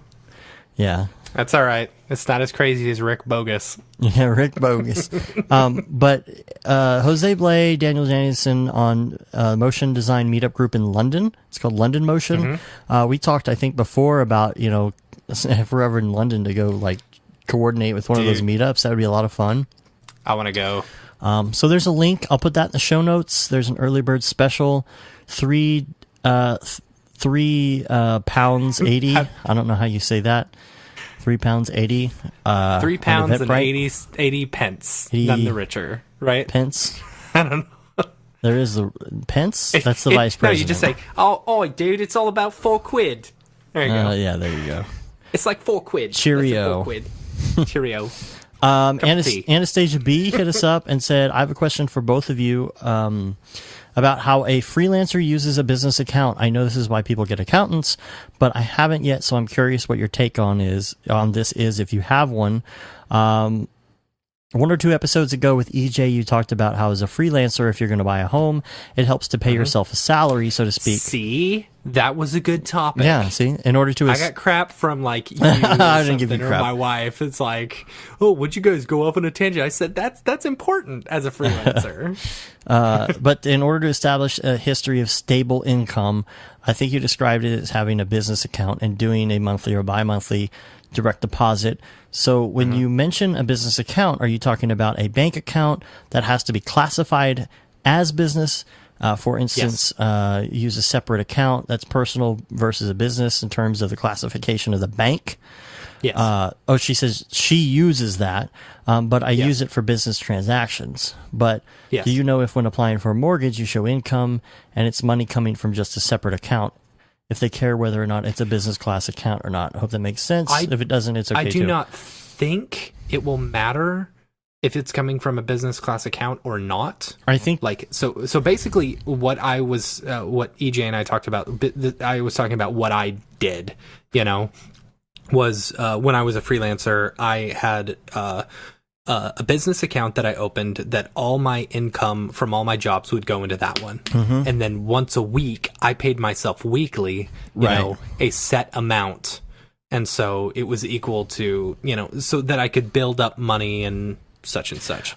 Now, well, there's a big distinction too between being a sole proprietor and being some sort of other classification. Yeah, exactly. I think whenever I go and buy my next house, I'm not going to be able to say, well, I own my own business and here's all my bank account statement info from my business. I don't know why. I mean, they may ask for it. If so, and they're using that as like the amount of income that I have, that would be great. Yeah, but probably they won't because... They probably won't because it's not a sole business. Proprietorship. Right, exactly. So I think if it's your own business and you're able to show that as, this is income that I have sitting aside, I'm not too worried about whether I'm getting paid. Because if you do a DBA, you can technically put stuff directly into your own personal account. The whole reason for having the DBA is so the bank knows if somebody writes, Nexus Motion, and I have Nexus Motion DBA doing business as Dave Koss, or I'm sorry, I have it the other way, Dave Koss doing business as Nexus Motion.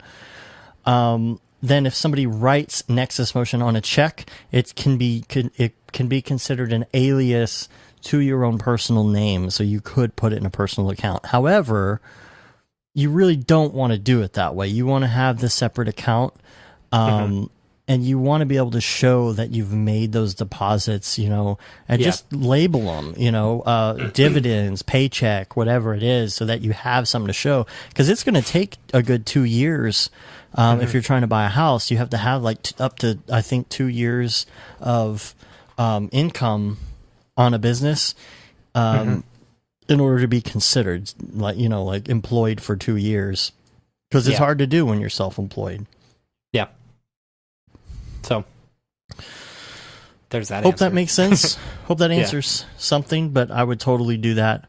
Even if you're not for us, for example, we pay ourselves an exact salary amount, and whatever money is left stays in the bank. It's not like sole proprietors who are contractors who will just give themselves all the money.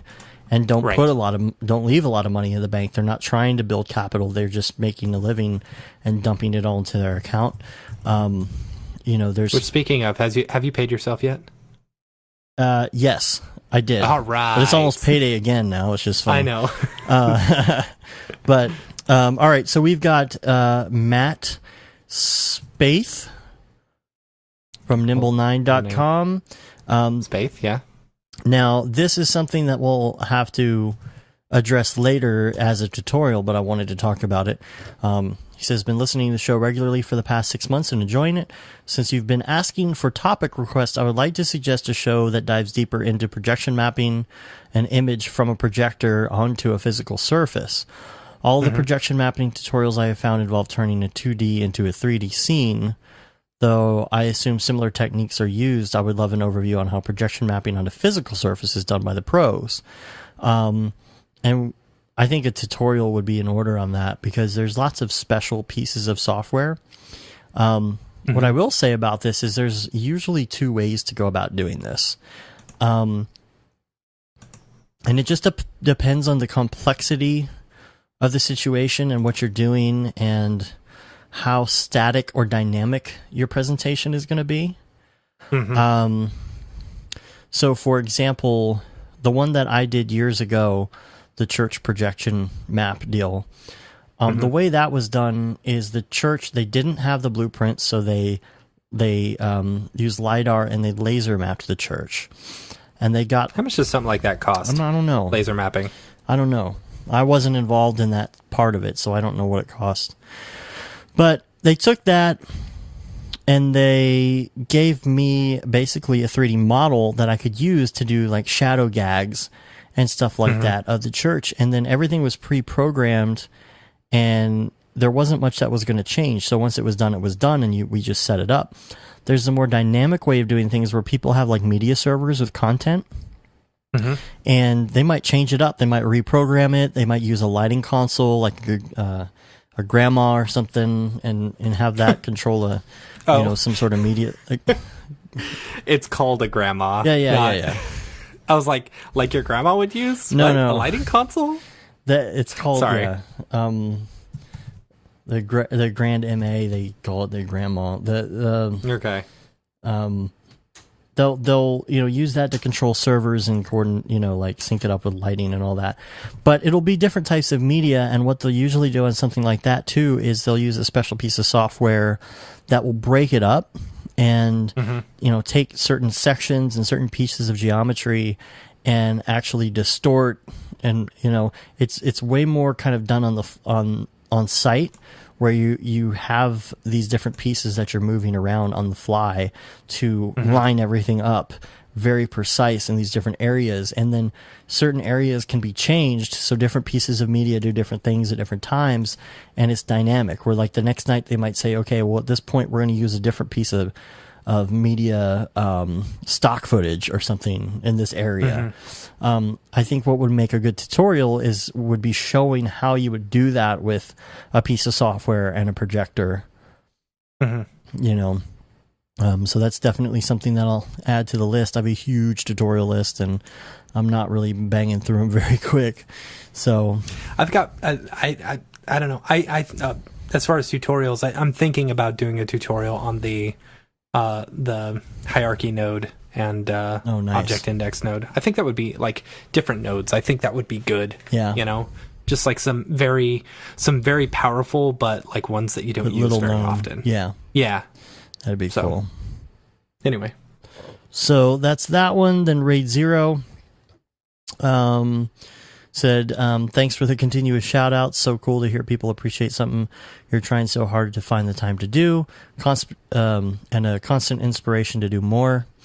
You guys crack me up with your poop chats. I never heard of Montezuma's Revenge. That's a way more PC version of what we call it. I just want to ask about the implementation of native C4D noise into the Gobo section of your plugin, whether or not A, it's possible, or B, be in the next version. Yes and yes. Like we talked about earlier, it will be in the next version of the Octane one as well. There's going to be a couple little more things we got to do to implement it with Octane itself. It's a little bit convoluted. I actually opened up your project the other day to look at it and see how you had everything and see how difficult it would be. Yeah. It's going to be a little difficult. I'm going to have to restructure some things. And the thing is, like, the rollout it's not easy to re-roll out an update. And so I'm considering... Like, that's a big problem. It's a big one. With Squarespace. Well, even so, every time you do an update, you got to double check everything. It's like rolling out a plugin again, and so there's some really major things. Like, it's so funny. Like, we're rolling out Luminous Light. And you're like, oh, do you have this? And I'm like, I didn't know I needed that. Okay, so let me do this. And you're like, okay, do you have this too? I didn't know I needed that. Yeah. It's like, oh, okay, you need to record a video too. I was like, I do need to record a video. Yeah. And so it's like, while I thought, just uploading like getting the plugin done and then just uploading it and sending it out, it's like, no, it's like a whole day process of like being able to get all your steps and everything done, And then once it's done, we're like, oh, well, we should probably change the box art too. Well, let's redo about everything that we just did. Okay. Yeah. So there's there's a lot of steps involved, and updates have a lot of steps involved, and I have so many major ideas for the next version that I'm holding on to it, because as soon as Big Text is done, which I've talked about already, then that's what I want to go back to. So yep. Cool. So he says, I'd love to be able to animate caustic light in an underwater scene I'm building. I did matte paint a few years back and wanted to recreate it better in cinema. Let me know, as I think it would be a cool feature. Topic ideas: must have plugins and compatibility with Octane. Okay. Must have plugins with Octane. Luminous. I'm going to say, of course, Luminous. Right. I mean, that is my, it's so funny. Like, so I was working on something I was working on the pixel dirt shader, just playing around. And I realized, like, the more and more I'm in Octane and stuff, the more and more of these plugins I'm actually using. As much as I'm not really a proponent for, using plugins, as long as I know how they work, exactly, that's what's important to me, right? And so, like, while I'm in the pixel dirt shader, I know exactly how it's all working, so I mean, it's not like I need to go and do that stuff manually or whatever. Right, you have an understanding of the back end. So, like, I have Brograph, Quick Sky in there. I've got the Brograph Spotlight. I've got a Brograph Psych Wall. It's like, those are almost my three go-to, right? And it's not Octane specific. It's actually render neutral, but I would say HDRI Link. I freaking love that plugin. I used it on the sign that I just made and brought it into Luminous Quick Sky. Yeah. That's exactly why I love it, So I throw in a Brograph Quick Sky, I put the HDRI Link tag on there, and then do a custom HDRI and throw the thing in there. It works perfectly. You just copy the, after you select it, you copy the thing, right? Is that what you do? No, you drag where the file goes. You drag that one onto the tag from the library. No, from the plugin. Like, so the little where you would normally, like, open up a texture or whatever. Yeah. On custom file link or whatever. Do you drag it into there? Because I've been doing it a different way. No, so you got your Quick Sky. Okay. Right? All right. And then custom HDR file.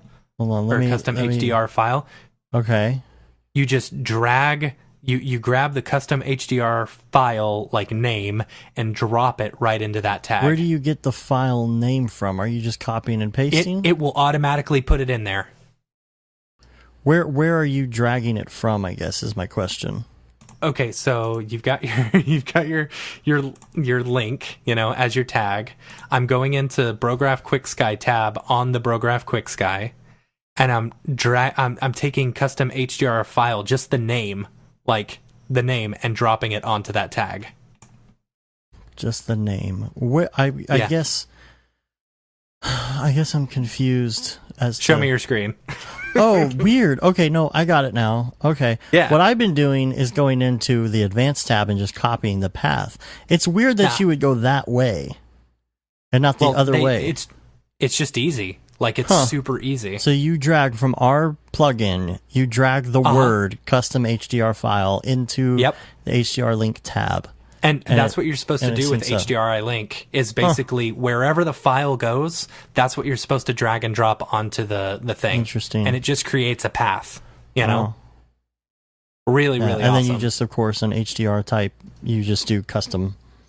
Yeah. And then you go, it works. So that's one of my go-tos. I will definitely say this Pixel Dirt shader is a must-have. Yeah. Like, it is an absolute must-have. Like, that. One of the reasons I was so excited about him wanting us to sell it is because I wanted it. As stupid as that was. Funny. Like, I was like, I really want this plugin, you know? Yeah. And so being able to actually not only sell it on our site, but basically kind of getting it for free, you know? It's funny. That's the one thing I'm super excited about. That's great. Let's see. French Monkey has a skin one coming out soon, which I'm super excited about. I don't know if it's going to be a must-have, but if you're working in skin, I would say that's probably very important. We should ask French Monkey if he wants to sell that on our site, too. Yeah. We should get him on the show. Yep. And Mitch Myers, I think, is working on some sort of volumetric... not volumetric, a VDB smoke pack or something. Gosh, that would be awesome. Because I've been seeing stuff about that. He's been posting on the Facebook for Octane as well. So, what was I think there was one more that I was. Well, the French Monkey also has a ton of these displacement maps and noise maps and stuff like that. Yeah. Those I would, if you're working a lot in, you know, if you like the kind of greebled textured look or whatever, that would be a go-to as well. Some plugins that I use, I've been using, you know, the Art Smart plugin a lot for vector art. Yeah. Forester, definitely a must-have. Forester is just so great for adding trees and grass and flowers and all this stuff. And you see the library. You know, it's one thing to have like a library of flowers or whatever, you know, like in a folder, but, you know, you just say, you know, I want multiflora, and then you go in and say, okay, I just want to look at the library, and you click and you have these icons of like long grass, short grass, weeds and flowers and all this stuff, and you can just easily do that and do cloners of them and all that kind of stuff. Like, it is a great plugin to have. Turbulence FD is a must-have, I'd say. Is it for Octane? Yeah. Like, yeah. But didn't you have problems with, like... Yeah, I got it working. It was the, like, density multiplier. I got it working. I mean, that is a great one because if you want to do fire and smoke and all of that stuff, I mean, that's, you know, that's perfect for something like that. Also, I have one called Hangover, which is an alert for when you're done rendering, which is pretty cool. That's cool.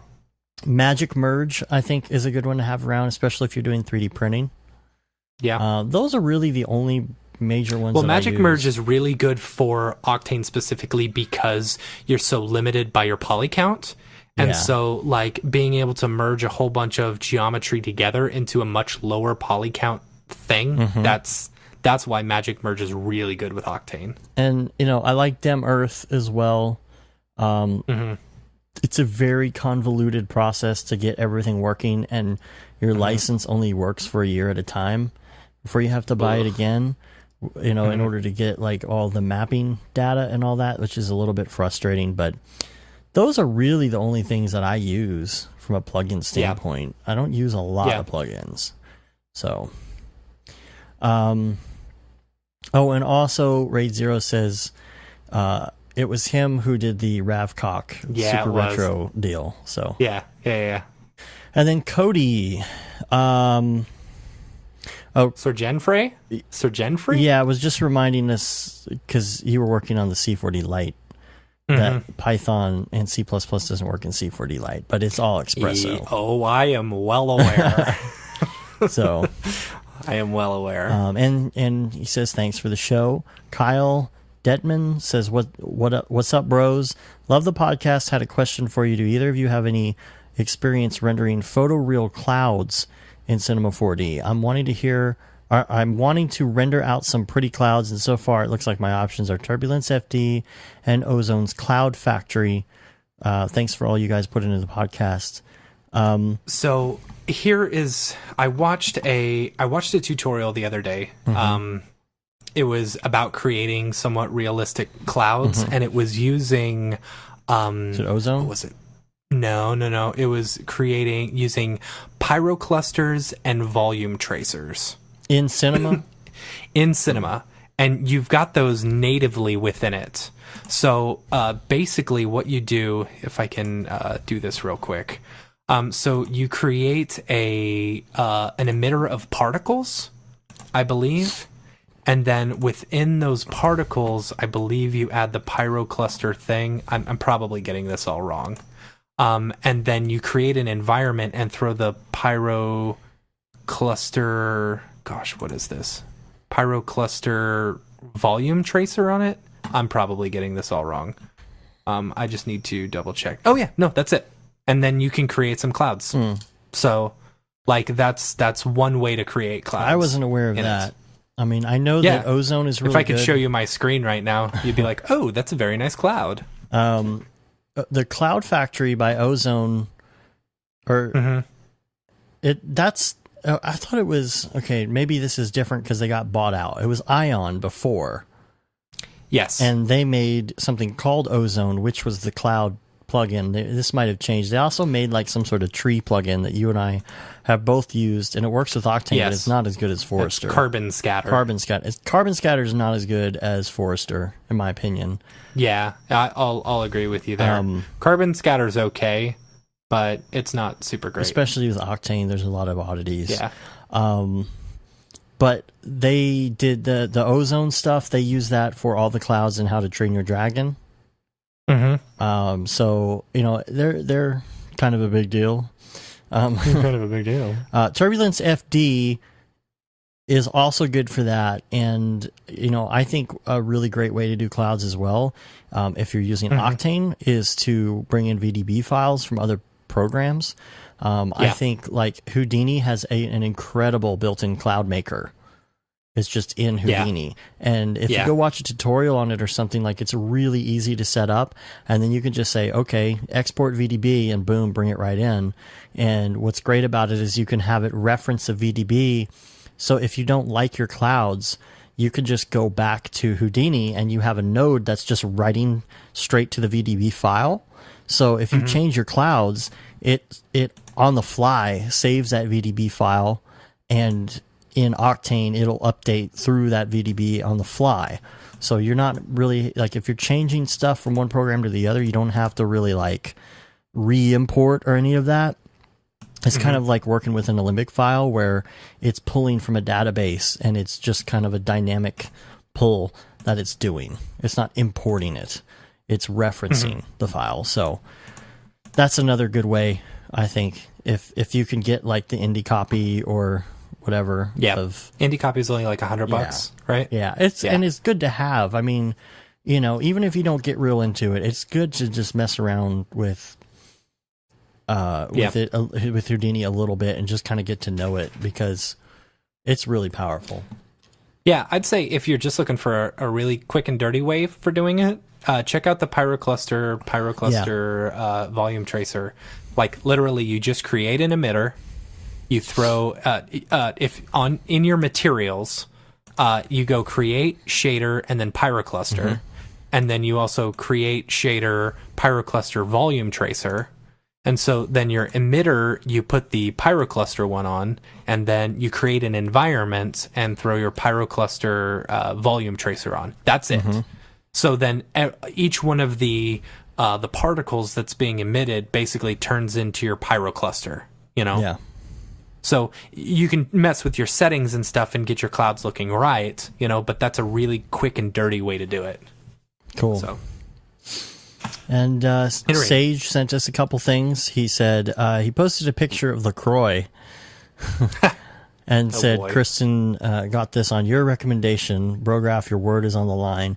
Now, it was the raspberry, and I've got to say, I'm not a big fan of the raspberry. If you're gonna, I thought he was showing off pamplemousse. No, it looked like they all it. look the same It's to me. pamplemousse. Pamplemousse is the one. But I did see that they came out with tangerine. I don't know if it's maybe it's old, but I've never seen it in my grocery store. So I picked up some tangerine today. I'm interested to see how that tastes. Yeah. Because I've been eating like garbage since I had the stomach stuff, and I'm ready to go back to normal eating. Because I had gone so long without eating, because of like nearly dying and having the toothache, like I've been enjoying life, like enjoying the fact that I actually can eat. Yeah. So I got to get back on the workout train. Work out and eat right and drink LaCroix. It's number 3. LaCroix. Yep. And also Sage says, catching up on podcasts, we all need more iDesign on Brograph. Just more. Totally agree. Yep. And love myself some Ariev. EJ. And Ariev. I feel like I haven't seen that guy in forever. Hi, David. I know. Hi, David. Hi, Schmoopy. Hey, Schmoopy. Did you see that they won Best Couple at, what is it, UltraCon or something like that? Best, some convention. Cutest couple, they won. most beautiful couple. The schmoopiest. The schmoopiest. Schmoopening. So, yeah, we haven't talked to him. We haven't Skyped with him. We haven't played Halo. We haven't played VR. He actually hit me up the other day, I think, while you were on vacation or sick or... No, you were asleep, maybe? Yeah. Because, you were dying. Yeah. And he's like, man, we haven't played Halo in forever. I was like, you want to play now? Oh, I got to do something. I know. Man, I miss it. We haven't caught up on anything, so... Yeah. This is our public open podcast to say, David, it's time to hang out again. That's pretty good. Yeah. It's like an open letter. I know. All right. Anyway. Do we have any new reviews? Oh, I don't know. It's very imperative that you rate us on iTunes and leave a review because it helps get our ratings up because we actually get more listeners the higher up we are in the ratings. We've been doing really well recently. Our numbers are pretty ridiculous. You kind of mentioned it the other day, and I didn't really put 2 and 2 now, together. Here's the thing. Oh my gosh, I'm so stupid. So I go into the podcast app and I type in iTunes. I was like, wait, no, that's not it. And so then I type in podcast. I'm like, what are you doing, Matt? Anyway. So here's the thing. What now? I think the past 2 weeks, though, were kind of a fluke.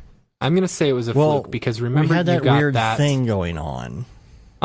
Yes. Yeah, we had the weird thing. So someone contacted us and said, I think you guys I think iTunes got their stream messed up because no. They said that we jacked somebody's stream. Oh, right. We jacked someone's stream, which why would we even care? Yeah. So apparently they were trying to listen to some other podcast and ours was coming on, and so I think that screwed up our numbers. I really do. Well, maybe. Because if you look at last week's, it wasn't like the crazy numbers we had the week before. It was still but our higher. numbers are still, yes. But what happened with it is that the album art was their old show that everybody listened to, but all of our shows and our show descriptions were in their feed. So apparently what happened is iTunes only screwed up their RSS feed and put it in their channel. So all these other listeners were pulling up our show. Yeah. Instead. Oh, well. And I hope maybe we got a few listeners out of right. it. It was a completely different subject matter, so it's hard to say, but and then at some point you couldn't search for them because all the metadata was ours. So if you searched for Brograph, you would see both of them, and at some point their album art changed to ours too. So you would search for Brograph, and there were 2 Brograph podcasts, and so possibly some people found Brograph for the first time, and once iTunes fixed it, it flipped them back over to the old show. So I don't know. We'll see. I mean, it looks like everything's fixed for now, but I don't know how that happened. In comparison to where we were a couple weeks ago, we're still up. And so, thank you, all the new listeners that we've got. You guys rock.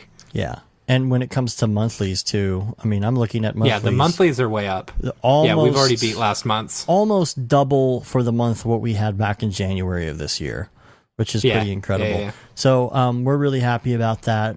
welcome all you newbies. Do we have any more reviews? Do we have any? No, we don't. No reviews. So it's very important you do that. It helps get us up in the charts. You can also subscribe to us if you are watching on Vimeo, YouTube, listening on the site, downloading it, subscribing on some sort of podcatcher really helps our numbers as well. You can subscribe to our newsletter on the site. You can say you've been there, done that, got the t-shirt with a No Brograph, No Mograph tee, and the Gate and D. Simone limited edition t-shirt for Brograph, and the Paul Babb Feel the Babb 2020 t-shirt. All the profits for that one go to Doctors Without Borders. We're on Facebook, Twitter, Instagram, and of course YouTube and Brograph.com.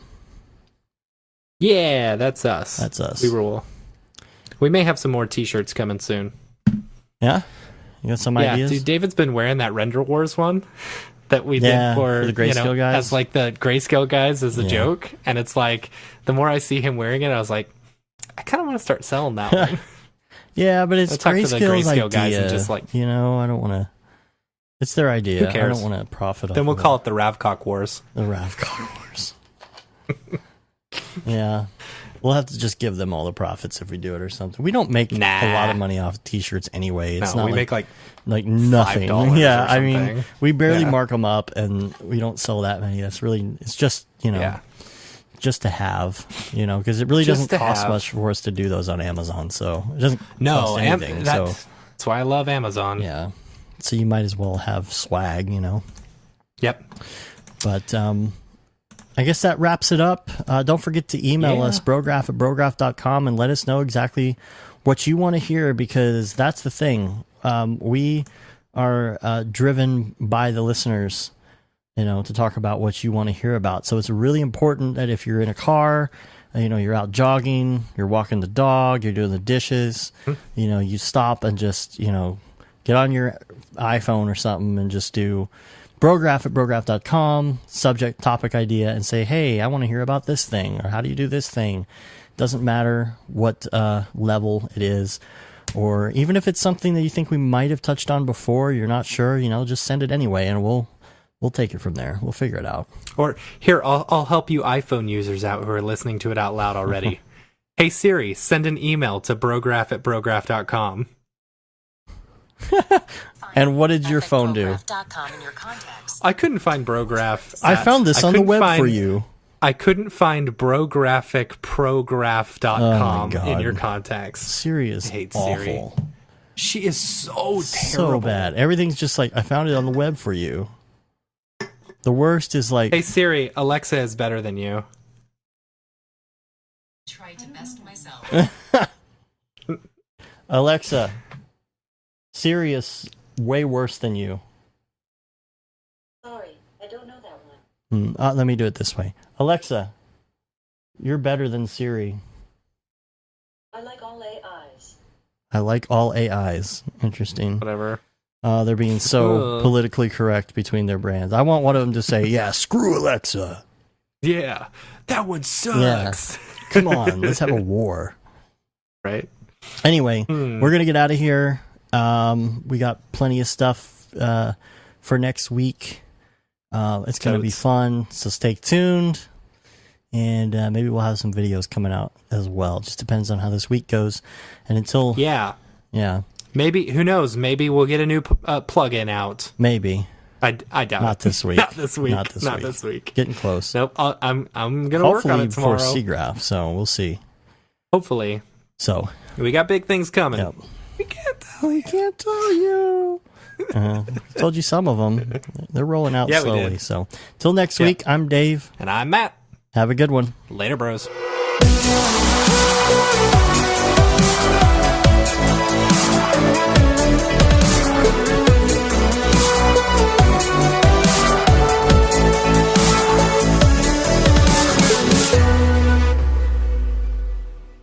It's pretty good, I guess. Brograph.com, an online resource for learning critical components of Cinema 4D and After Effects, specifically catered to help you prevail as a motion graphic designer. What's up, bros? Welcome to another Brograph motion graphics tutorial. We give you professional time-saving tips, shortcuts, and lessons that help give you an edge over your fellow designers. Not only this, but our new Brograph Talks help you in your file management, hardware configuration, and client relations. I love projects that scare me. When our art director comes to us and asks for something that I had never done before, man, it gets me pumped. Join us for live sessions, check out our crazy Cinema 4D experiments, or just watch our Fun with Brograph series, where we show you practical applications for techniques learned in previous tutorials. Do this from the beginning, and your client is going to respect that, and they're going to respect you, and they're going to respect your time. Subscribe today and get automatic updates on the latest tutorials, tricks, tips, and inspiration brought to you by industry professionals Dave Koss and Matt Milstead, all with a slight dash of dry humor peppered in. Real nice banana. Brograph.com, your source for tutorials that will help you thrive in the motion graphics industry. Don't just play around with Cinema 4D and After Effects, master it, and make money by becoming indispensable at your workplace. We don't care how you get here, folks. Just get here. Subscribe now to Brograph Tutorials.